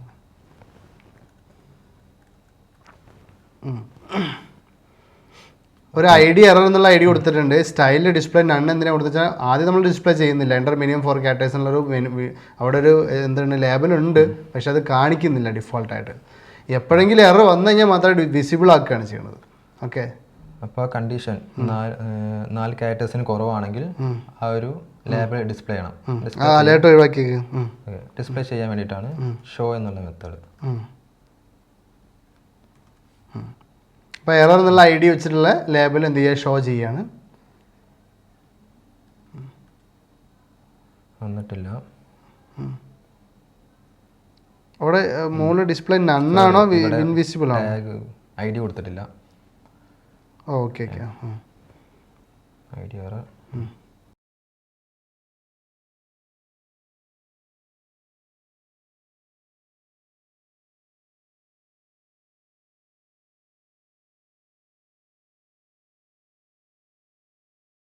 അപ്പോൾ ആ എറർ അവിടെ നിൽക്കുക. ആ സമയത്ത് അത് പോകണം. ഓക്കെ, അതിന് വേണ്ടിയിട്ട് മനസ്സിലായോ? ആ ഒരു കാര്യം മനസ്സിലായോ? അതായത് നമ്മളിപ്പോൾ text dot length less than 4, അതായത് 4നേക്കാൾ ലെങ്ത്ത് ചെറുതാണ്. ടെക്സ്റ്റ് ഡോട്ട് ലെങ്ത്ത് എന്നുള്ളൊരു ഫംഗ്ഷനിലൊരു വേരിയബിളാണ്. അത് വിളിച്ചു കഴിഞ്ഞാൽ എന്ത് സംഭവിക്കുന്നു വെച്ചാൽ ടെക്സ്റ്റിൻ്റെ ലെങ്ത്ത് എന്ത് ചെയ്യും, ആ ലെങ്ത്ത് കിട്ടും. അവിടെ എന്താണ് എത്ര ലെങ്ത്ത് എത്രയാണെന്നുള്ളത് ആ ടെക്സ്റ്റ് എവിടെ നിന്ന് കിട്ടുന്നത്? നമുക്ക് ദിസ് ഡോട്ട് വാല്യൂ എന്നാണ് കിട്ടുന്നത്. അപ്പോൾ അതിൻ്റെ ഡോട്ട് ലെങ്ത്ത് വിളിക്കുമ്പോൾ അതിൻ്റെ സൈസ് കിട്ടും. അത് ലെസ് ദാൻ 4 ആണെങ്കിൽ നമുക്ക് എന്ത് ചെയ്യണം, ഈ എറർ ഷോ ചെയ്യാൻ പറഞ്ഞിട്ട് നമ്മൾ ഈ ഐ ഡി വെച്ചിട്ടുള്ള എറർ ഷോ ചെയ്യാൻ പറഞ്ഞിട്ട്. അപ്പോൾ എറർ ഷോ ചെയ്തു, പക്ഷേ എന്താണ്, പിന്നെ നമ്മൾ ടൈപ്പ് ചെയ്തു എന്ന് വിചാരിക്കുക, 4 അക്ഷരത്തിന് കൂടുതൽ ടൈപ്പ് ചെയ്തു, പക്ഷെ അപ്പോഴും ആ എറർ അവിടെ ഇങ്ങനെ നിൽക്കില്ല, നമ്മൾ കൂടെ ഒന്നും എഴുതിയിട്ടില്ലല്ലോ. ഇതാണ് മനസ്സിലാക്കേണ്ടത്. നമ്മൾ പലരും ആപ്പൊക്കെ യൂസ് ചെയ്യുമ്പോൾ ഓരോ ബട്ടൺ പ്രസ് ചെയ്യുമ്പോൾ ആക്ഷൻ ഒക്കെ നമ്മൾ കോഡ് ചെയ്യുന്നത് വേണം. അപ്പോൾ ആ രീതിയിൽ ഇനി എന്ത് ചെയ്യണം, അവിടുന്ന് പോകുമ്പോൾ നമുക്ക് എന്ത് ചെയ്യണം, അതിൻ്റെ കോഡ് അത് അവിടുന്ന് എന്ത് ചെയ്യണം, ഡിസ്പ്ലേ ചെയ്ത് ഇൻവിസിബിളായി മാറണത്. അപ്പോൾ അതിനെന്താ ചെയ്യാം? അപ്പോൾ നമ്മൾ ചെക്ക് ചെയ്തു ലെസ് ആണെങ്കിൽ എറർ ഡിസ്പ്ലേ ചെയ്യുന്നു, അല്ലെങ്കിൽ എൽസ് കേസ് എഴുതി വെക്കുക. ഓക്കെ, അല്ലാത്തൊരു കേസ് എപ്പോൾ വരുന്നോ അപ്പോൾ എന്ത് ചെയ്യുക, അത് ഇൻവിസിബിൾ ആക്കി വെക്കാം. അപ്പോൾ ആ ഒരു ലേബൽ ആഷ് എറർ ID ആയതുകൊണ്ടാണ് ID അങ്ങനെ യൂസ് ചെയ്യുന്നത്. ഹൈഡ്. ഓ രണ്ടെണ്ണം എഴുതി അങ്ങോട്ട് പോകുമ്പോൾ പ്രശ്നമുണ്ട്. ഇനി അവിടെ തന്നെ വന്ന് നമ്മൾ തിരുത്തി പോകുമ്പോൾ ഒരു വിഷയമില്ല. ഇതിലിപ്പോൾ നമ്മൾ ഹൈഡ് ചെറിയ ചെറിയ ഫങ്ഷൻസ് ഒക്കെ കണ്ടില്ലേ. ഇനി നമുക്ക് എന്ത് ചെയ്യാന്ന് വെച്ചാൽ ഒരു വാലിഡേഷൻ ചെയ്ത് നോക്കാം. നമ്മൾ പറഞ്ഞല്ലോ ഫോം വാലിഡേഷൻ ചെയ്യാൻ പറ്റും ജേക്വറി വെച്ചിട്ട്, അതിനുള്ള ഈസി കാര്യങ്ങളുണ്ട് എന്നൊക്കെ ഉള്ളത്. നമ്മൾ ചെറിയൊരു വാലിഡേഷൻ ചെയ്തില്ലായിരുന്നു കഴിഞ്ഞ ദിവസം. എന്തോ ചെക്ക് ചെയ്തിട്ടൊരു എത്ര ക്രോസ് റോഡ്സ് എഴുതി അങ്ങനെ എന്തോ ചെയ്തിട്ടുണ്ട് ഈഫ് കണ്ടീഷനൊക്കെ വെച്ചിട്ട്. നമ്മളിപ്പോൾ ചെയ്തില്ലേ ടെക്സ്റ്റ് വാല്യൂ കൊടുക്കുന്നത്, ലെറ്റേഴ്സ് ഉണ്ടോ ചെക്ക് ചെയ്യുന്നു. ഇത് ഇങ്ങനെ നമ്മൾ കോഡ് ചെയ്ത് ചെയ്യാം. ഇതല്ലാതെ തന്നെ ജേക്വറിയുടെ വേറെ ലൈബ്രറി ഉണ്ട്, വാലിഡേഷൻ നമ്മളുണ്ട്. അത് വെച്ചിട്ട് ഒരു ഫംഗ്ഷൻ യൂസ് ചെയ്ത് സിമ്പിൾ ആയിട്ട് നമുക്ക് വാലിഡേറ്റ് ചെയ്യുന്നത് ജസ്റ്റ് ഒന്ന് നോക്കാം. ഓക്കെ, അപ്പോൾ അതൊന്ന് എന്താ പറയുക, വാലിഡേഷൻ എന്താണെന്ന് മനസ്സിലായില്ലേ? ഫോമുകളിൽ എൻ്റർ ചെയ്യുന്ന ഡാറ്റ മെയിൽ ID ആണോ ഏജ് ആണോ അങ്ങനെയുള്ള കാര്യങ്ങളൊക്കെ ചെക്ക് ചെയ്യുക. ആൾക്കാർ എൻ്റർ ചെയ്തിട്ടുണ്ടോ, പേയ്മെൻറ്റിൻ്റെ കാര്യമാണെങ്കിൽ എല്ലാ ഫീൽഡും ഫില്ല് ചെയ്തിട്ടുണ്ടോ എന്നൊക്കെയുള്ള ചെക്ക് ചെയ്യണം ഏത് ഫോം എൻ്റർ ചെയ്യുമ്പോഴും. അപ്പോൾ അത് ജസ്റ്റ് ഡാറ്റ സബ്മിറ്റ് ചെയ്യുമ്പോൾ എവിടെയെങ്കിലും സെർവറിലൊക്കെ പോയി വന്നിട്ട് അവിടെ ഡാറ്റ എത്തിയിട്ടില്ല എന്ന് പറയുന്നതിന് മുന്നേ ഇവിടുന്ന് തന്നെ നമുക്ക് ക്ലയൻറ്റ് സൈഡിൽ നിന്ന് തന്നെ ആ കാര്യങ്ങളൊക്കെ ചെയ്യാം. അതിനാണ് ജാവാസ്ക്രിപ്റ്റ് മെയിൻലി കൂടുതൽ യൂസ് ചെയ്യുന്നത്. പിന്നെ ഇങ്ങനെയുള്ള ലൈബ്രറീസും കാര്യങ്ങളൊക്കെ യൂസ് ചെയ്യുന്നുണ്ട്. അപ്പോൾ ഫോം ഒന്ന് ചെയ്യലേ. നമ്മൾ ഏത് പ്രോജക്റ്റ് എടുക്കുകയെന്ന് വെച്ചാൽ നമ്മളെല്ലാവരോടും ഫേസ്ബുക്ക് ചെയ്ത് ഓർമ്മ ഉണ്ടോ? നമ്മൾ ഫേസ്ബുക്കിൻ്റെ ഒരു അസൈൻമെൻറ്റ് പോലെ ചെയ്തില്ലേ? ഒരു 4ാമത്തെ ദിവസമല്ലേ ഇത് ഫേസ്ബുക്ക്? അപ്പോൾ 4ാമത്തെ ദിവസം ചെയ്ത ഫേസ്ബുക്ക് വെച്ചിട്ട് എന്ത് ചെയ്യുക, നമുക്കിതൊന്ന് ചെയ്ത് നോക്കാം. ആ ഫേസ്ബുക്കിലൊരു സൈൻ അപ്പ് ഫോം ഉണ്ട് റൈറ്റ് സൈഡിൽ. അപ്പോൾ നമുക്ക് അതിൽ ഡാറ്റ വെച്ച് ചെയ്യാം. ഓക്കെ, അപ്പോൾ നമുക്ക് വേറെ ഡിസൈൻ ചെയ്യേണ്ട. അപ്പോൾ നിങ്ങൾ എന്ത് ചെയ്യുക, ആ പ്രോജക്റ്റ് ഒന്ന് ഓപ്പൺ ചെയ്യുക. സോനു നമ്മൾ അന്ന് ഞങ്ങൾ ഫുള്ളാക്കി വെച്ചിട്ടുണ്ടായിരുന്നു, നിങ്ങളോട് പകുതി ചെയ്യാൻ പറഞ്ഞിട്ട്. ഓക്കെ, ഞങ്ങൾ ഇതൊക്കെയാണ് സോനു ചെയ്താണ്. ഇതിൽ നമുക്ക് എന്ത് ചെയ്യാം, ഫസ്റ്റ് നെയിം ഉണ്ട്, സർ നെയിം ഉണ്ട്, ഇമെയിൽ അഡ്രസ്സ്, ന്യൂ പാസ്വേഡ്, അതേമാതിരി ബർത്ത്ഡേ ഉണ്ട്, ജെൻഡർ ഉണ്ട്, കാര്യങ്ങളൊക്കെ ഉണ്ട്. അപ്പോൾ ഇതിൽ നമുക്ക് കുറേ വാലിഡേഷൻസ് ഉണ്ടാവും. ഇത് ഫില്ല് ചെയ്യാത്തതുണ്ടാവും കാര്യങ്ങൾ. അതേമാതിരി ഇമെയിൽ അഡ്രസ്സ് വാലിഡേറ്റ് ചെയ്യേണ്ടി വരും. ഇപ്പോൾ ഈ കാര്യങ്ങളൊക്കെ ഉണ്ടാവും. അപ്പോൾ ഇതൊന്നും നമുക്ക് എന്ത് ചെയ്യാം, ചെയ്ത് നോക്കാം. അപ്പോൾ ജസ്റ്റ് ഒന്ന് നമുക്ക് സെർച്ച് ചെയ്ത് നോക്കാം ജേക്വറി വാലിഡേറ്റർ എങ്ങനെ യൂസ് ചെയ്യുന്നുള്ളത്. ജേക്വറി വാലിഡേഷൻ ഞാൻ ഫസ്റ്റ് തന്നെ ഇതൊരു വേറെ പ്ലഗിൻ തന്നെയാണ്. അപ്പോൾ ഇത് യൂസ് ചെയ്യണമെന്നുണ്ടെങ്കിൽ നമുക്ക് ജേക്വറിയുടെ ലൈബ്രറി അത്യാവശ്യമാണ്. ഈ ഇതുപോലെ ജേക്വറിനെ ബേസ് ചെയ്തിട്ട് ഒരുപാട് ലൈബ്രറീസ് ഉണ്ട് പല ആവശ്യങ്ങൾക്ക്. നമുക്ക് ആവശ്യങ്ങൾ വരുമ്പോൾ ജസ്റ്റ് ഇങ്ങനെ സെർച്ച് ചെയ്ത് നോക്കുക, ആ ലൈബ്രറി യൂസ് ചെയ്യാം. അത് പറഞ്ഞു മനസ്സിലായി. അതായത് ജാവാസ്ക്രിപ്റ്റ് യൂസ് ചെയ്തിട്ട് ജേക്വറി ഉണ്ടാക്കിയിട്ടുണ്ട്. ജേക്വറി ലൈബ്രറി യൂസ് ചെയ്തിട്ട് അതിനെ ഡിപ്പെൻഡ് ചെയ്തിട്ട് എന്തുണ്ട്, വേറൊരു പ്ലഗിൻ ഉണ്ടാക്കിയിരിക്കുകയാണ്. അപ്പോൾ നമ്മൾ എന്ത് ചെയ്യേണ്ടി വരും, ഈ ജേക്വറിൻ്റെ നമ്മൾ ഓൾറെഡി ഇട്ടിരിക്കുന്ന ജാവാസ്ക്രിപ്റ്റിൻ്റെ ഫയൽ നമ്മൾ അതിലോട്ട് നമ്മുടെ HTML ഇമ്പോർട്ട് ചെയ്യേണ്ടി വരും. അതേപോലെ നമുക്ക് വേറെ എന്ത് ചെയ്യേണ്ടി വരും, ഈ വാലിഡേറ്റർ അതായത് ഇപ്പോൾ വാലിഡേഷന് വേണ്ടിയിട്ട് തന്നെ വേറൊരു ലൈബ്രറി എന്ന് പറഞ്ഞാൽ ഇതും ആഡ് ചെയ്യേണ്ടി വരും. ഇത് രണ്ട് ഡിപ്പെൻഡറാണ്, ഡിപ്പെൻഡൻസി ഉണ്ട്. അതായത് ഇതിനെ ഡിപ്പെൻഡ് ചെയ്യണമാണ്. അപ്പോൾ ഇത് രണ്ടും ആഡ് ചെയ്യാം നമ്മൾ അതിലോട്ട്. എന്നിട്ട് എന്ത് ചെയ്യുക, നേരത്തെ ആഡ് ചെയ്ത പോലെ സ്ക്രിപ്റ്റ് ആഡ് ചെയ്യുന്ന പോലെ തന്നെ ലിങ്ക് ആഡ് ചെയ്യുക. എന്നിട്ട് എന്ത് ചെയ്യുക, കോഡ് ചെയ്യാൻ തുടങ്ങാം. ജസ്റ്റ് ഇതിൻ്റെ വീഡിയോ ഇവിടെ ഉണ്ട്, വേണ്ടവർക്ക് അത് വാച്ച് ചെയ്യാം. നമുക്ക് വേണ്ടത് ലൈബ്രറി. ഓക്കെ, CDN ഞാൻ നേരത്തെ പറഞ്ഞ കണ്ടന്റ് ഡെലിവറി നെറ്റ്വർക്ക് ഇതേമാതിരിയുള്ള ലൈവായിട്ട് എപ്പോഴും എല്ലാവരും കിട്ടാൻ വേണ്ടിയിട്ട് CDN ലിങ്കുകൾ ഉണ്ടാവും. ഫസ്റ്റ് ഇത് എടുക്കല്ലേ.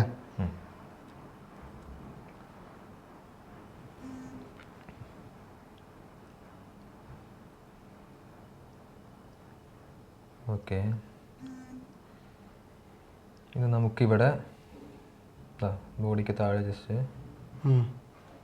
ബോഡിക്ക് താഴെയാണ് ഇത് എഴുതുന്നത്, മുകളിൽ എഴുതാം. നമ്മൾ പറഞ്ഞു താഴെ എഴുതുന്നതിൻ്റെ ബെനിഫിറ്റ് എന്താണെന്നുള്ളത്.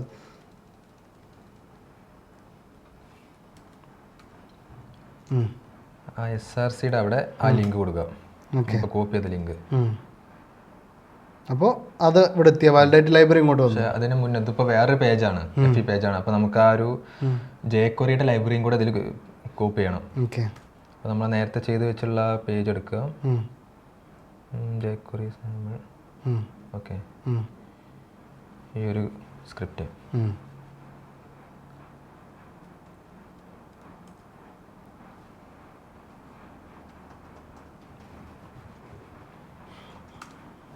ഓക്കെ.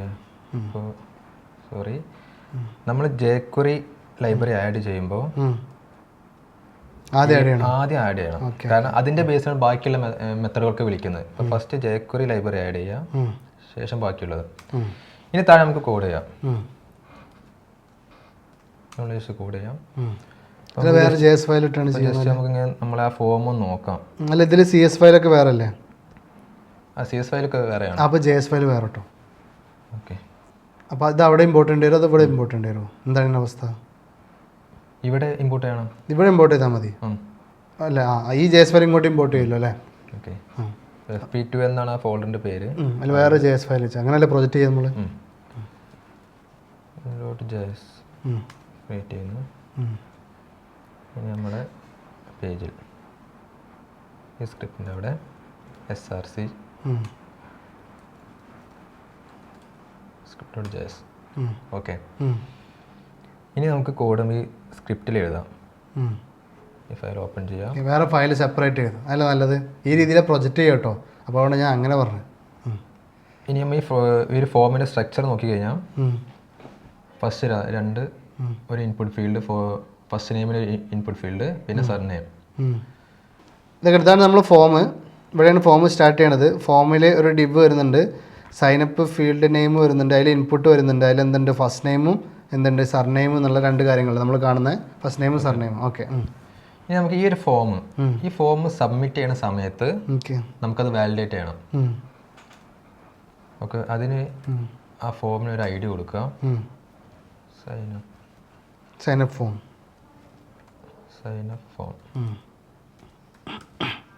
കൊടുത്തു.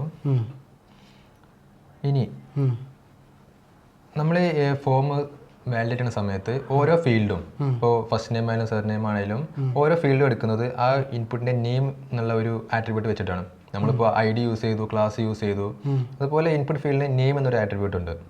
അല്ല, നമുക്ക് ഇത് ചെയ്യാൻ വാലിഡേറ്റ് ചെയ്യാൻ ID പോരാ? അല്ലല്ല, നെയിം യൂസ് ചെയ്യാം.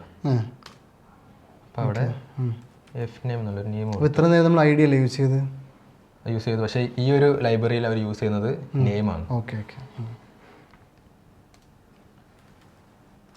നോക്കാം. ഇത് വേറൊരു ഉദ്ദേശം കൂടി ഉണ്ട് ബാക്ക് എൻഡിൽ, സെർവറിലൊക്കെ. അതൊക്കെ പിന്നെ പറയാം, വെബ് ഡെവലപ്മെൻറ്റ് ചെയ്യുമ്പോൾ പറയാം. തൽക്കാലം ഇപ്പോൾ നെയിം എന്നുള്ള ആട്രിബ്യൂട്ടിൽ മനസ്സിലാക്കാം. ഫസ്റ്റ് ഈ രണ്ട് വാല്യൂ മാത്രം നമുക്കൊന്ന് വാലിഡേറ്റ് ചെയ്യാം. അതിന് വേണ്ടിയിട്ട് നമ്മൾ ആ സ്ക്രിപ്റ്റ് പോവുക. നേരത്തെ പറഞ്ഞ പോലെ നമ്മളെ document.ready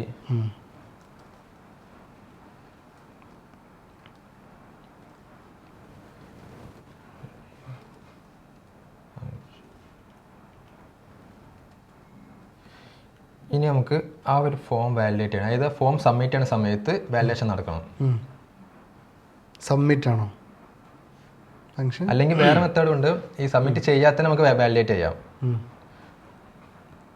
നമുക്ക് ആ ഐഡിയ ഏത് ഫോമാണ് വാലിഡേറ്റ് ചെയ്യേണ്ടത്. സബ്മിറ്റ് ഫോം സൈനപ്പ് ഫോം അല്ലേ? Sign up form. Okay. Dot validate ഉള്ള ഫംഗ്ഷൻ കോൾ ചെയ്യുന്നു. ഇനി ഇതിൻ്റെ ഉള്ളിൽ നമുക്ക് കുറച്ച് റൂൾസ് എഴുതണം. അതായത് ഒരു ഫീൽഡിൽ എത്ര ലെറ്റേഴ്സ് വേണം, ഒരു പാസ്വേഡ് ടൈപ്പ് ചെയ്യുമ്പോൾ എത്ര ലെറ്റേഴ്സ് വേണം, അതൊക്കെ റൂൾസ് കാര്യങ്ങളൊക്കെ നമ്മൾ ഇതിൻ്റെ ഉള്ളിൽ ആ ബ്രാക്കറ്റ് ഓപ്പൺ ചെയ്യുക, എഴുതുക. അപ്പോൾ ഫസ്റ്റ് നമുക്ക് fname ആയിരുന്നു. fname ആ നെയിമിൻ്റെ വാല്യൂ, നെയിം എന്നുള്ള ആട്രിബ്യൂട്ട് കൊടുത്തതിൻ്റെ വാല്യൂ. Okay okay. ഫസ്റ്റ് നമുക്ക് ആ നെയിം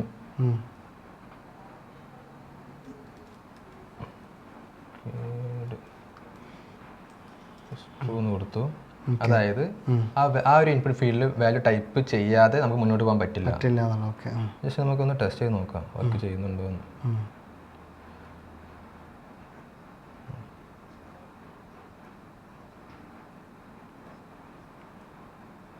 ടൈപ്പ് ചെയ്ത് സൈനപ്പ് കൊടുത്തോ? സൈനപ്പ് ബട്ടൺ ക്ലിക്ക് ചെയ്തല്ലോ അറിയാം. സൈനപ്പ് ബട്ടൺ ക്ലിക്ക് ചെയ്യും ഫോം സബ്മിറ്റ് ചെയ്യുമ്പോഴല്ലേ? വർക്ക് ചെയ്തിട്ടില്ല. ജസ്റ്റ് എന്തെങ്കിലും എറർ എന്തെങ്കിലും വന്നിട്ടുണ്ടോ എന്ന് ചെക്ക് ചെയ്യാം നമുക്ക്. ഓക്കെ. Unexpected token index 99. അപ്പോൾ നമ്മൾ ആ ഒരു ഇൻഡെക്സ് ഡോട്ട് HTML ഫയലിൽ 99 ലൈനിൽ എന്തൊരു എറർ വന്നിട്ടുണ്ട്. ഓക്കെ,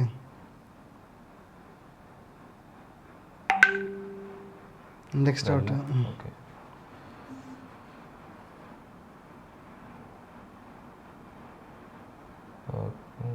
അത് ക്ലോസ് ചെയ്തിട്ടുണ്ടാവില്ല.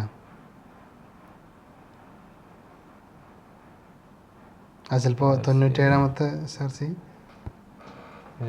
ഒന്ന് റിഫ്രഷ് ചെയ്തു. ഇല്ലല്ല, ഒരു SRC സ്റ്റാർട്ട് ചെയ്തിട്ടില്ല. കാണിച്ചാൽ അപ്പോൾ ഇവിടെ ഈ SRC ടാഗ് അല്ല, അതിൻ്റെ ക്ലോസിംഗ് ആണ്. അതിൻ്റെ ക്ലോസിംഗ് ആണ്. ഏതോ അതല്ല, അതിൻ്റെ സ്റ്റാർട്ടിങ് ഇവിടെ ഇവിടെ എവിടെ? അതിന് സ്റ്റാർട്ടിങ് ഇല്ല, അതാ പറഞ്ഞത്. മനസ്സിലായില്ല? ഓക്കെ, ഞാൻ കാണിച്ചു തരാം. ജസ്റ്റ് ഒന്ന് മേലെ കൊണ്ടുപോയി.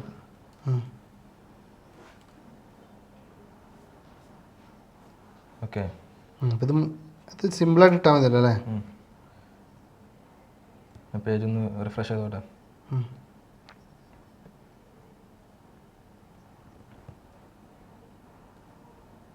സബ്മിറ്റ് ചെയ്യുമ്പോഴാണ് നമ്മൾ ഫോം സബ്മിഷൻ അല്ലേ കൊടുത്ത്?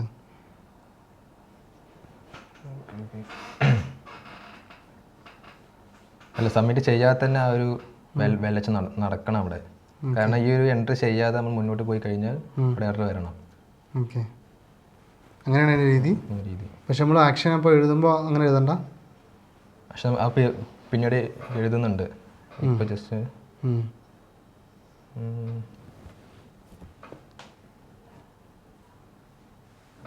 സൈനപ്പ് ഫോം തന്നെയല്ലേ എഴുതിയിട്ടുള്ളത്? എഫ് നെയിം തന്നെയാണോ നോക്കിയത്? എഫ് നെയിം തന്നെയാണ്. സൈനപ്പ് ഫോം ID എവിടെ? ഓക്കെ, സൈൻ ഐഡിയ വേണ്ട, ഫോമിൻ്റെ ID ഉണ്ടേ. സൈനപ്പ് ഫോം എന്നല്ലേ? ഓക്കെ, അത് ശരിയാണ്. എഫ് നെയിമാണ്.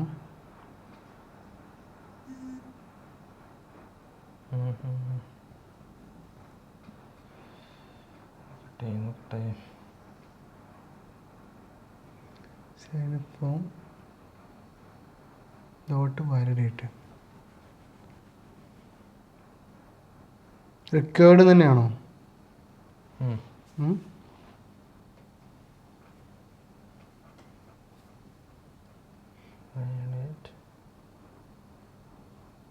എൻ്റെ ചെയ്യാൻ സെമിക്കോൾ അങ്ങനെ എന്തെങ്കിലും ഉണ്ടോ? സോറി എന്താണ്?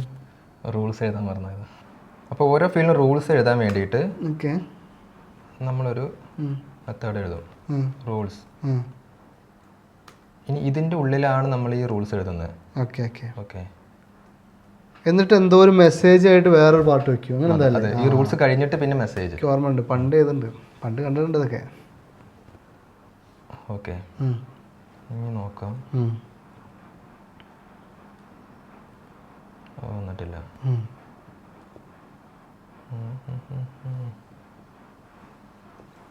വേറൊരു റൂളും കൂടി എഴുതി നോക്കാം. ഓട്ടോമാറ്റിക് വരേണ്ടതാണല്ലോ. കൺട്രോൾ സ്പേസ് അമർത്തിയാൽ മതി.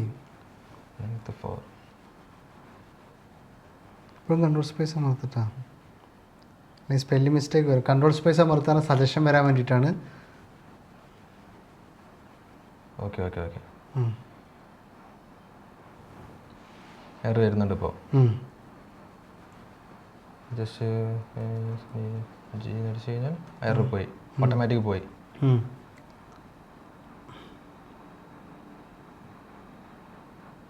ഓക്കെ, ട്രൂ വർക്ക് ചെയ്യുന്നില്ല.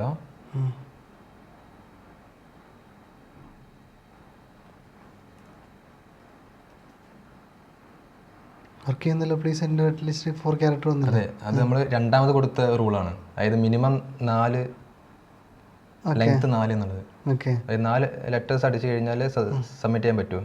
സബ്മിറ്റ് കൊടുത്തു കഴിഞ്ഞാൽ സബ്മിറ്റ് വർക്ക് ഇത് ചെയ്യും. ഇപ്പോൾ ഒഴിവാക്കിയ വർക്ക് ചെയ്യും. ദിസ് ഫീൽഡ് ഈസ് റിക്കോർഡ് കാണിക്കണ്ടല്ലോ. ഓക്കെ, ഇപ്പോൾ വന്നതാ. ഓക്കെ ഓക്കെ ഓക്കെ, ഇപ്പോൾ വർക്ക് ചെയ്യുന്നുണ്ട്. ജസ്റ്റ് ചെയ്യുന്ന അടിച്ചു കഴിഞ്ഞാൽ please enter at least 4 characters. Next field നമുക്ക് ഇതേപോലെ ഒരു റൂൾ കൊടുക്കണം. അതായത് എസ് നെയിം, സർ നെയിം, ഇതേപോലെ തന്നെ റിക്കേർഡ് ട്രൂ. നെക്സ്റ്റ് റൂൾ എഴുതാൻ ജസ്റ്റ് കോമ ഇടുക, നെക്സ്റ്റ് റൂൾ എഴുതുക, ലെങ്ത്ത് 4 എഴുതി നോക്കാം. സാധാരണ ഫേസ്ബുക്കിൽ ഇങ്ങനെ എഴുതുമ്പോൾ എറർ എവിടെ വരിക? അറ്റ്ലീസ്റ്റ് ഇത് ജസ്റ്റ് നമുക്കിപ്പോൾ റെസ്പോൺസീവ് അല്ലാത്തത് കൊണ്ട് സ്റ്റൈലിൻ്റെ ചെറിയ പ്രശ്നങ്ങളാണ്. Okay okay. അത് പറഞ്ഞ് മനസ്സിലായ? റെസ്പോൺസീവ് എന്ന് പറഞ്ഞു കഴിഞ്ഞാൽ നമ്മൾ പറഞ്ഞിട്ടുണ്ട്, അതായത് മൊബൈലിലും വെബിലൊക്കെ മാറി മാറി സൈസിനനുസരിച്ച് മാറി മാറി ഓട്ടോമാറ്റിക്കായിട്ട് എന്ത് ചെയ്യണം, സ്റ്റൈൽ മാറി വരണം. അപ്പോൾ അതല്ലാത്ത അത് ഇതുവരെ നമ്മൾ പറഞ്ഞിട്ടില്ല കേട്ടോ. അതാണ് ഞാൻ നാളെ ബൂട്ട് സ്റ്റാപ്പിലൂടെ ചെയ്യാൻ പോകുന്നത്. അപ്പോൾ നമ്മൾ ഇതുവരെ അത് ചെയ്യാത്തതുകൊണ്ട് അപ്പോൾ ഇപ്പോൾ ഞങ്ങൾ അറേഞ്ച് ഒന്നും ചെയ്തിട്ട് ബുദ്ധിമുട്ടാത്തത്. അതൊക്കെ നമ്മൾ ആ രീതി ചെയ്യുമ്പോൾ അതൊക്കെ ഒന്ന് ഒന്നുകൂടി സ്റ്റൈലായിട്ട് നമ്മൾ ചെയ്യും. ഇപ്പോൾ തൽക്കാലം എവിടെയാണ് മെസ്സേജ് ജസ്റ്റ് ഒന്ന് കാണുന്നത് മാത്രം മനസ്സിലാക്കിയാൽ മതി. നമ്മൾ ബൂട്ട് സ്റ്റാപ്പ് വെച്ചിട്ട് ചെയ്യുമ്പോൾ പ്രോപ്പറായിട്ട് അലൈൻ ചെയ്ത് എവിടെയാണ് ചെയ്യേണ്ടതെന്ന് നാളത്തോടുകൂടി അത് പഠിക്കും. ഇനി അലൈൻമെൻറ്റും കാര്യങ്ങളും ഒന്നും കൂടി ഡീറ്റെയിൽ ആയിട്ട് റെസ്പോൺസീവായിട്ട് നാളത്തോടെ പഠിക്കും. ഓക്കെ, പിന്നെ പ്രൊജക്റ്റ് ചെയ്യുമ്പോൾ നമുക്ക് ഈസിയാവും. ഇനി നെക്സ്റ്റ് നമുക്ക് ഇമെയിൽ അഡ്രസ്.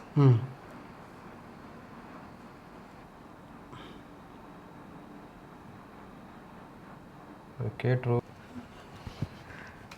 നെക്സ്റ്റ് നമുക്ക് ഇമെയിൽ അഡ്രസ്. ഓക്കെ,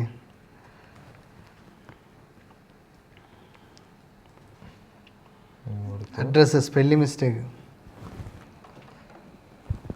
ഓക്കെ, അതുപോലെ നമുക്ക് ഇനി അടുത്ത് വേണ്ട പാസ്വേഡ്.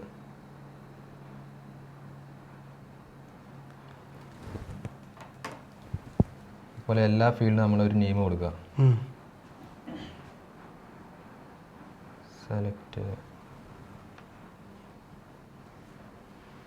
സെലക്റ്റിന് ഇപ്പോൾ കൊടുക്കാം.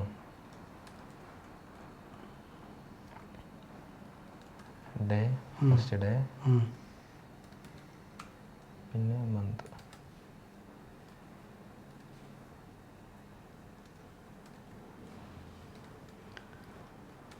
എല്ലാത്തിനും നെയിം കൊടുക്കുക അല്ലേ, അവിടെ വാലിഡേറ്റ് ചെയ്യാൻ വേണ്ടിയിട്ട്. Okay okay. പിന്നെ ഇവിടെ ജെൻഡർ. അതൊക്കെ ഇൻപുട്ടിൻ്റെ അവിടെ നമ്മൾ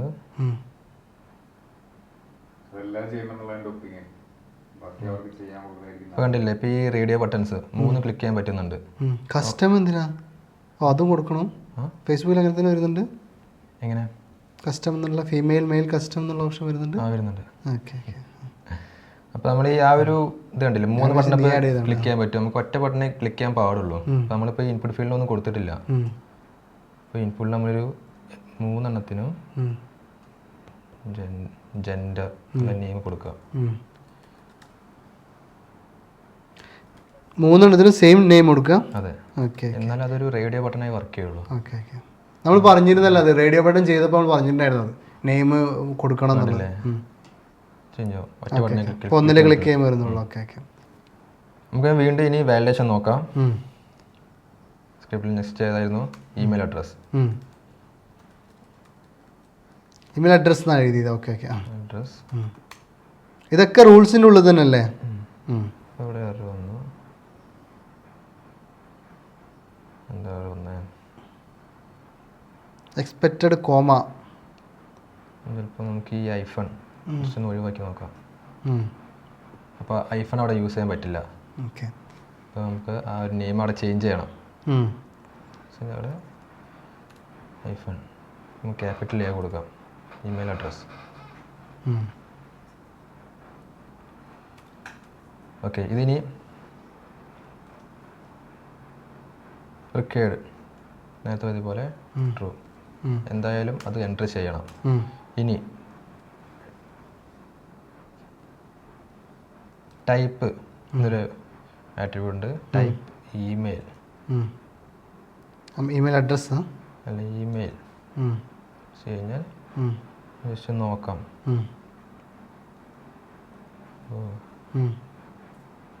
തോന്നിട്ടില്ല.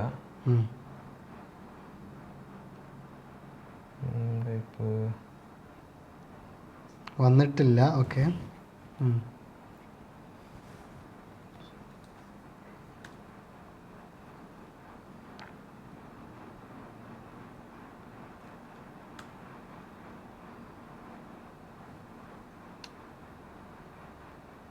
വരുന്നില്ല, എന്തോ മിസ്റ്റേക്ക് ഉണ്ട്. ടൈപ്പ് ഇമെയിൽ തന്നെയാണ് കൊടുക്കുക. അത് വേറെ എന്താണ് ഒന്ന് സെർച്ച് ചെയ്ത് നോക്കിയോ. JQuery validation email simple searching ആണ് ഇതൊക്കെ. ഇമെയിൽ മെത്തേഡ്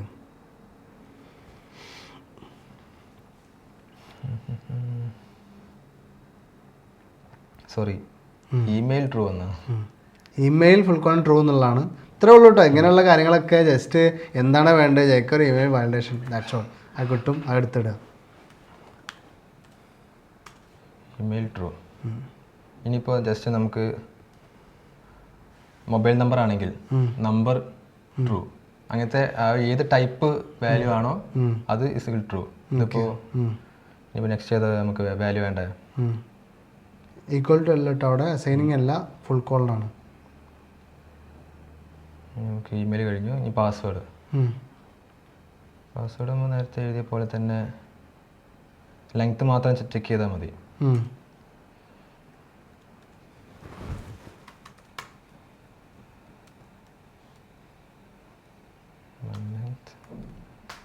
പക്ഷേ 6 കൊടുക്കാം. ഇനി മിനിമം ലെങ്ത് പോലെ തന്നെ നമുക്ക് മാക്സിമം ലെങ്ത് എന്നൊരു ആട്രിബ്യൂട്ട് ഉണ്ട്. നമുക്കിവിടെ വെറുതെ എൻ്റർ ചെയ്ത് പോകുന്നതിന് പകരം ഒരു ലിമിറ്റേഷൻ കൊടുക്കാം. മാക്സ് ലെങ്ത് ഒരു 6 കൊടുക്കുകയാണെങ്കിൽ നോക്കാം. അതായത് അത്ര ലെങ്ത്തിന് ഇടയ്ക്കാണോ മിനിമം മാക്സിമം 6 ലെറ്റേഴ്സ് അവിടെ എൻ്റർ ചെയ്യാൻ പറ്റും. ഓക്കെ, കണ്ടില്ലേ, എൻ്റെ please enter no more than 6 characters. ഇത്രയും കാര്യങ്ങൾ വളരെ ഈസി അല്ലേ, വളരെ ഈസിയൊക്കെ. ജസ്റ്റ് നോക്കിയാൽ തന്നെ ആർക്കും മനസ്സിലാവും. ഓരോന്നോരോന്ന് എടുത്ത് നോക്കിയാൽ തന്നെ സിമ്പിളായിട്ട് മനസ്സിലാവുന്ന കാര്യങ്ങളാണ്. നമുക്ക് നെക്സ്റ്റ് ഈ ഒരു നമ്മൾ നേരത്തെ പറയാതിരുന്നൊരു കാര്യം, സെലക്ട് എന്നുള്ളൊരു ഡ്രോപ്പ് ഡൗൺ, ഇവിടെ ഓപ്ഷൻസ് ഉള്ള ഓരോ ടാഗുകളുണ്ട്. അപ്പോൾ ഇവിടെ ഡിസ്പ്ലേ ആവുന്നത് ഇപ്പോൾ 1, 1, 2 ഇതാണ് ഇവിടെ ഡിസ്പ്ലേ ആവുന്നത്. പക്ഷെ അത് സെലക്ട് ചെയ്യുമ്പോൾ അതിൻ്റെ ഉള്ളിലെ വാല്യൂ അത് വേറെയാണ്. മനസ്സിലായി, അവിടെ നമുക്ക് യൂസർക്ക് കാണാൻ വേണ്ടി ഡിസ്പ്ലേ ചെയ്യണതും സെർവർക്ക് അയക്കാൻ വേണ്ടിയിട്ട് വെക്കുന്ന ഡാറ്റയും വേറെ വേറെ ടൈപ്പ് ചെയ്ത് ഉണ്ടാക്കണം. അതായത് വാല്യൂ എന്നുള്ള ഒരു ആട്രിബ്യൂട്ട് വെച്ചിട്ട് ചെയ്യണമെന്ന്. വാല്യൂവിൽ അപ്പോൾ അവിടെ ചെയ്ത് ഡാറ്റ ഒക്കെ നമുക്ക് സെർവറിലോട്ട് അയക്കണമല്ലോ, ഡേറ്റ് ഓഫ് ബർത്ത് ഡീറ്റെയിൽസ് ഒക്കെ അയക്കണമല്ലോ. അപ്പോൾ അതിന് വേണ്ടിയിട്ട് വേറെ വാല്യൂ തന്നെ വെക്കുക. അപ്പം നമ്മളൊരു വേറൊരു ഓപ്ഷൻ അവിടെ ഉണ്ടാക്കി, വാല്യൂ ഇല്ലാതെ നള്ളായിട്ട് ഒരു വാല്യൂ ഉണ്ടാക്കി. അവിടെ നമ്മൾ ജസ്റ്റ് ഡേ എന്നുള്ളൊരു എഴുതി. കണ്ടില്ല, ഡേ എന്നുള്ള വന്നിട്ടുണ്ട്. ഇപ്പോൾ ഡേ നമ്മൾ സെലക്ട് ചെയ്തിട്ടില്ല. ഈ ഒരു കേസിൽ നമുക്കത് വാലിഡേറ്റ് ചെയ്യണം. ഓക്കെ, അപ്പോൾ അവിടെ ഡബിൾ കോട്ട്സ് മാത്രമേ കൊടുത്തിട്ടുള്ളൂ, ഒന്നും കൊടുത്തിട്ടില്ല. ഓക്കെ, അപ്പോൾ നള്ളാണോ എന്നുള്ളത് നോക്കിയാൽ മതിയല്ലോ അല്ലേ. അപ്പോൾ ജസ്റ്റ് നള്ളെന്ന് പറഞ്ഞാൽ മനസ്സിലായോ, നമ്മൾ ഡാറ്റ ഇല്ലാത്തതിനാണ് നമ്മൾ നള്ളെന്ന് പറയാം. എന്തായിരുന്നു ക്ലാസ്സിലേക്ക് ഡേ ഡേ എന്നുള്ള നെയിം അത് റിക്വയർഡ് ട്രൂ. ഇവിടെ കോളൻ. ഓക്കെ, ഞാൻ ഒന്ന് ചെക്ക് ചെയ്യാം. അപ്പോൾ ഇത് സബ്മിറ്റ് ചെയ്യുമ്പോൾ ബാക്കിയുള്ള എറേഴ്സ് ഒക്കെ വന്ന് കണ്ടില്ലേ, this field is required. Okay okay, അപ്പോൾ വർക്കായിട്ടുണ്ട്. പിന്നെ ജസ്റ്റ് ഒന്ന് വാല്യൂ ഒന്ന് സെലക്ട് ചെയ്ത് നോക്കാം. ഓക്കെ, എറർ അവിടെ നിന്ന് പോയി. അങ്ങനെയാണ് സെലക്റ്റിനുള്ള വാലിഡേഷൻ കൊടുക്കുന്നത്. അതുപോലെ തന്നെ ഒന്നുകൂടി എടുത്ത കോഡ് എടുത്ത്, അതായത് ഡേ റിക്വയർഡ് ട്രൂ കൊടുത്ത്, എന്നിട്ട് ആ HTML ഒന്നും എടുത്ത് HTML നമ്മൾ എന്താണെന്ന് വെച്ചാൽ വാല്യൂ എന്നുള്ളത് ആഡ് ചെയ്തിട്ട് ഫസ്റ്റത്തെ ഓപ്ഷന് നമ്മൾ എന്താ വെച്ചാൽ നള്ളായിട്ട്, അതായത് ഡബിൾ കോഡ്സ് മാത്രം ഇട്ട് കണ്ടില്ലേ, ഈ വാല്യൂ എന്നുള്ളിടത്തുണ്ട് ഡബിൾ കോഡ്സ് മാത്രം ഇട്ടു. എന്നിട്ട് എന്ത് ചെയ്ത് അതിൽ ഡേ എഴുതിയിട്ട് ഡിസ്പ്ലേ ചെയ്യാൻ ഡേ കൊടുത്തു. പക്ഷേ എന്ത് ചെയ്ത് അത് സെലക്ട് ചെയ്യുമ്പോൾ ഒന്നും സെലക്ട് ചെയ്തിട്ടില്ലല്ലോ യൂസർ. അപ്പോൾ ആ രീതിയിൽ നള്ള് കൊടുത്ത്. അപ്പോൾ എന്തായി, ഇതായിരിക്കും വരിക. അപ്പോൾ ഇത് ട്രൂ എന്ന് പറയുമ്പോൾ ഇത് ഇല്ലാത്തൊരു കേസായില്ലേ. അപ്പോൾ ജാവാസ്ക്രിപ്റ്റിലെ കോഡ് റിക്വയർഡ് ട്രൂ എന്ന് പറയുമ്പോൾ എന്താണ്, ഡബിൾ കോഡ്സ് മാത്രമാകുമ്പോൾ ഇല്ലല്ലോ, അവിടെ ഡാറ്റ ഒന്നും വരുന്നില്ലല്ലോ. അപ്പോൾ എന്തായി, ഓട്ടോമാറ്റിക്കായിട്ട് എറർ വരികയാണ്. ഇതേ മെത്തേഡ് തന്നെ നമുക്ക് ബാക്കിയുള്ള ഈ 2 സൈറ്റിൽ നമുക്ക് യൂസ് ചെയ്യാൻ പറ്റും. നിങ്ങൾ ചെയ്ത് നോക്കിയാൽ മതി. വാല്യൂസ് ആഡ് ചെയ്യുക, അതുപോലെ നെയിം കൊടുക്കുക, ടൂൾസിൽ ആഡ് ചെയ്യുക. നെക്സ്റ്റ് വേണ്ടത് റേഡിയോ ബട്ടൺ. റേഡിയോ ബട്ടൺ ഇപ്പോൾ ഓൾറെഡി നമ്മൾ ഒരു നെയിം കൊടുത്തിട്ടുണ്ട്, ജെൻഡർ. അത് വെച്ചിട്ട് വാലിഡേറ്റ് ചെയ്യാം. റേഡിയോ ബട്ടൺ ജെൻഡർ വെച്ചിട്ടുണ്ട്. ഓക്കെ,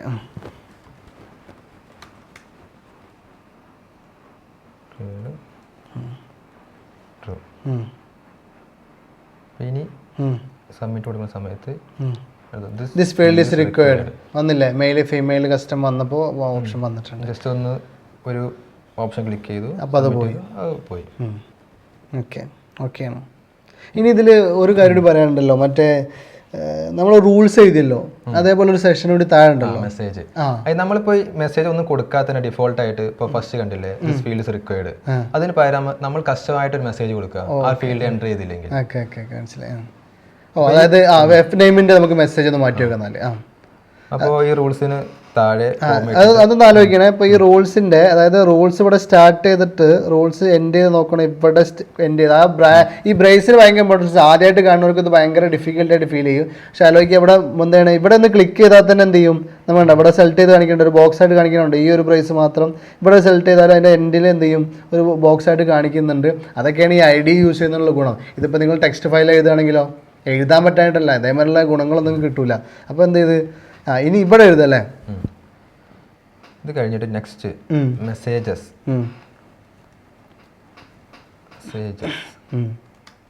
ഇനി അതിൻ്റെ ഉള്ളിൽ നമുക്ക് ഏതൊക്കെ ഫീൽഡിന് ഏതൊക്കെ ടൈപ്പ് എററിന് ഏതൊക്കെ ടൈപ്പ് മെസ്സേജ് കൊടുക്കണം.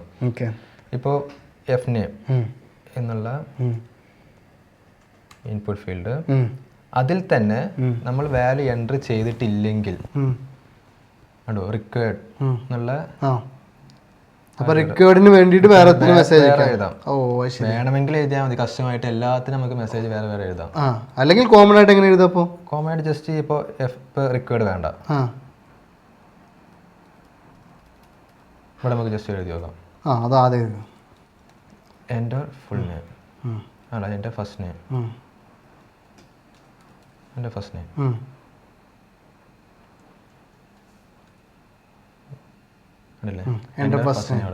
ഓക്കെ, ഇനി അത് സെപ്പറേറ്റ് ചെയ്യാം.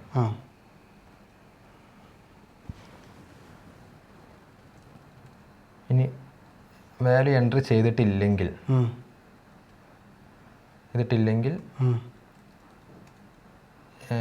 എൻ്റെ ഫസ്റ്റ് നെയിം.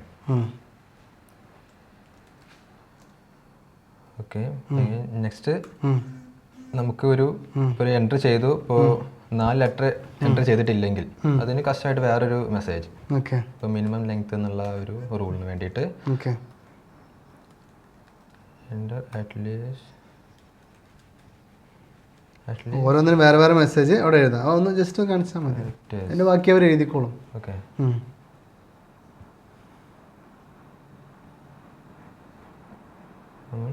എൻ്റർ ചെയ്യുന്നില്ല, റൂൾസ് വന്നിട്ടില്ല.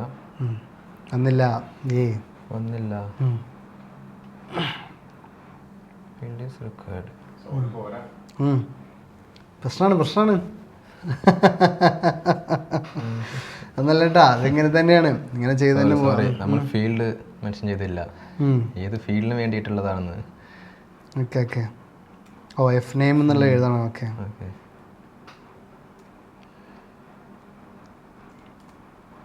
Okay enter first name. ഇനി ജസ്റ്റ് നമ്മൾ അറ്റ്ലീസ്റ്റ് 4 ക്യാരക്ടേഴ്സ്. ഓക്കെ, ഡിഫറെൻറ്റ് റൂൾസിന് ഡിഫറെൻറ്റ് മെസ്സേജസ്. അപ്പോൾ ആ രീതിയിൽ എഴുതാം. അപ്പോൾ ഇതേ രീതിയിൽ നിങ്ങൾ വാലിഡേഷൻ മൊത്തം ഒന്ന് കംപ്ലീറ്റ് ചെയ്യാം. അതുപോലെ നമ്മൾ എന്ത് ചെയ്യുന്നത് വെച്ചാൽ വേറെ ഫോമുകളും കൂടെ, ഇപ്പോൾ നിങ്ങൾ വേറൊരു ഫോമൊക്കെ ഉണ്ടാക്കിയിട്ട് പല ഡിഫറെൻറ്റ് സംഭവങ്ങളുണ്ട്. അതിൽ സജഷൻ തരാം. ഇപ്പോൾ പാസ്വേഡ് റീടൈപ്പ് ചെയ്യാൻ സൈനപ്പിൽ പറയില്ല, ഒരു പ്രാവശ്യം പാസ്വേഡ് എൻ്റർ ചെയ്യും, പിന്നെ വീണ്ടും ടൈപ്പ് ചെയ്യാൻ പറയും. ആ സംഭവം നിങ്ങൾ സ്വന്തമായിട്ടൊന്ന് കണ്ടെത്തി ചെയ്ത് നോക്കുക. അതേപോലെ പാസ്വേഡ് എൻ്റർ ചെയ്യാൻ പറയുമ്പോൾ അവിടെ ആൽഫ ന്യൂമറിക്, അതായത് അക്ഷരങ്ങളും വേണം നമ്പേഴ്സും വേണം എന്നുള്ള രീതിയിലുള്ള സജഷൻസ് പറയാറുണ്ട്. ചില പാസ്വേഡൊക്കെ എൻ്റർ ചെയ്യുമ്പോൾ അവിടെ പല സിമ്പിൾസ് വേണമെന്നൊക്കെ. അപ്പോൾ ആ രീതിയിലൊക്കെ ഒന്ന് പറയുന്ന രീതിയിൽ ഒരു ഫോം വാലിഡേഷൻ നിങ്ങൾ സ്വന്തമായിട്ട് ചെയ്ത് നോക്കുക. ഇന്ന് കുറച്ച് കൂടുതൽ നമ്മളിങ്ങനെ വീഡിയോയിൽ ഇരുന്നിട്ടുണ്ട്. അപ്പോൾ അതൊന്ന് കണ്ടിട്ട് എത്രയും പെട്ടെന്ന് ഫോം വാലിഡേഷൻ ഇതൊക്കെ എപ്പോഴും യൂസ് ചെയ്യുന്നതാണ്. അപ്പോൾ എത്രയും പെട്ടെന്ന് ഇതൊന്ന് ചെയ്ത് നോക്കുക. അപ്പോൾ ഇത്രയുള്ള ഇന്നത്തെ. ഇനി നാളെ നമുക്ക് ബൂട്ട് സ്ട്രാപ്പ് ചെയ്യണം. റെസ്പോൺസീവ് വെബ് ഡിസൈൻ എന്താണെന്ന് മനസ്സിലാവാത്തവർ വെബ് ഡെവലപ്മെൻറ്റ് ഫോർ ബേബീസ് കണ്ടിട്ടുണ്ടാവും എല്ലാവരും. എന്നാലും എന്താ ചെയ്യുക, കാണാത്തവർ വീണ്ടും വാച്ച് ചെയ്യുക, എന്നിട്ട് ഇതിലോട്ട് വരിക. നാളെ നമുക്ക് എന്ത് ചെയ്യുക, responsive web design boot strap വെച്ചിട്ട് ചെയ്യാം. അത് കഴിഞ്ഞ് മറ്റന്നാൾ പ്രൊജക്റ്റാണ് കേട്ടോ. മറ്റന്നാൾ പ്രൊജക്റ്റ് കഴിഞ്ഞാൽ പിറ്റേന്ന് ഹോസ്റ്റിംഗ്, സ്വന്തമായിട്ടൊരു സൈറ്റ് ലൈവിലോട്ട് പോവുകയാണ്.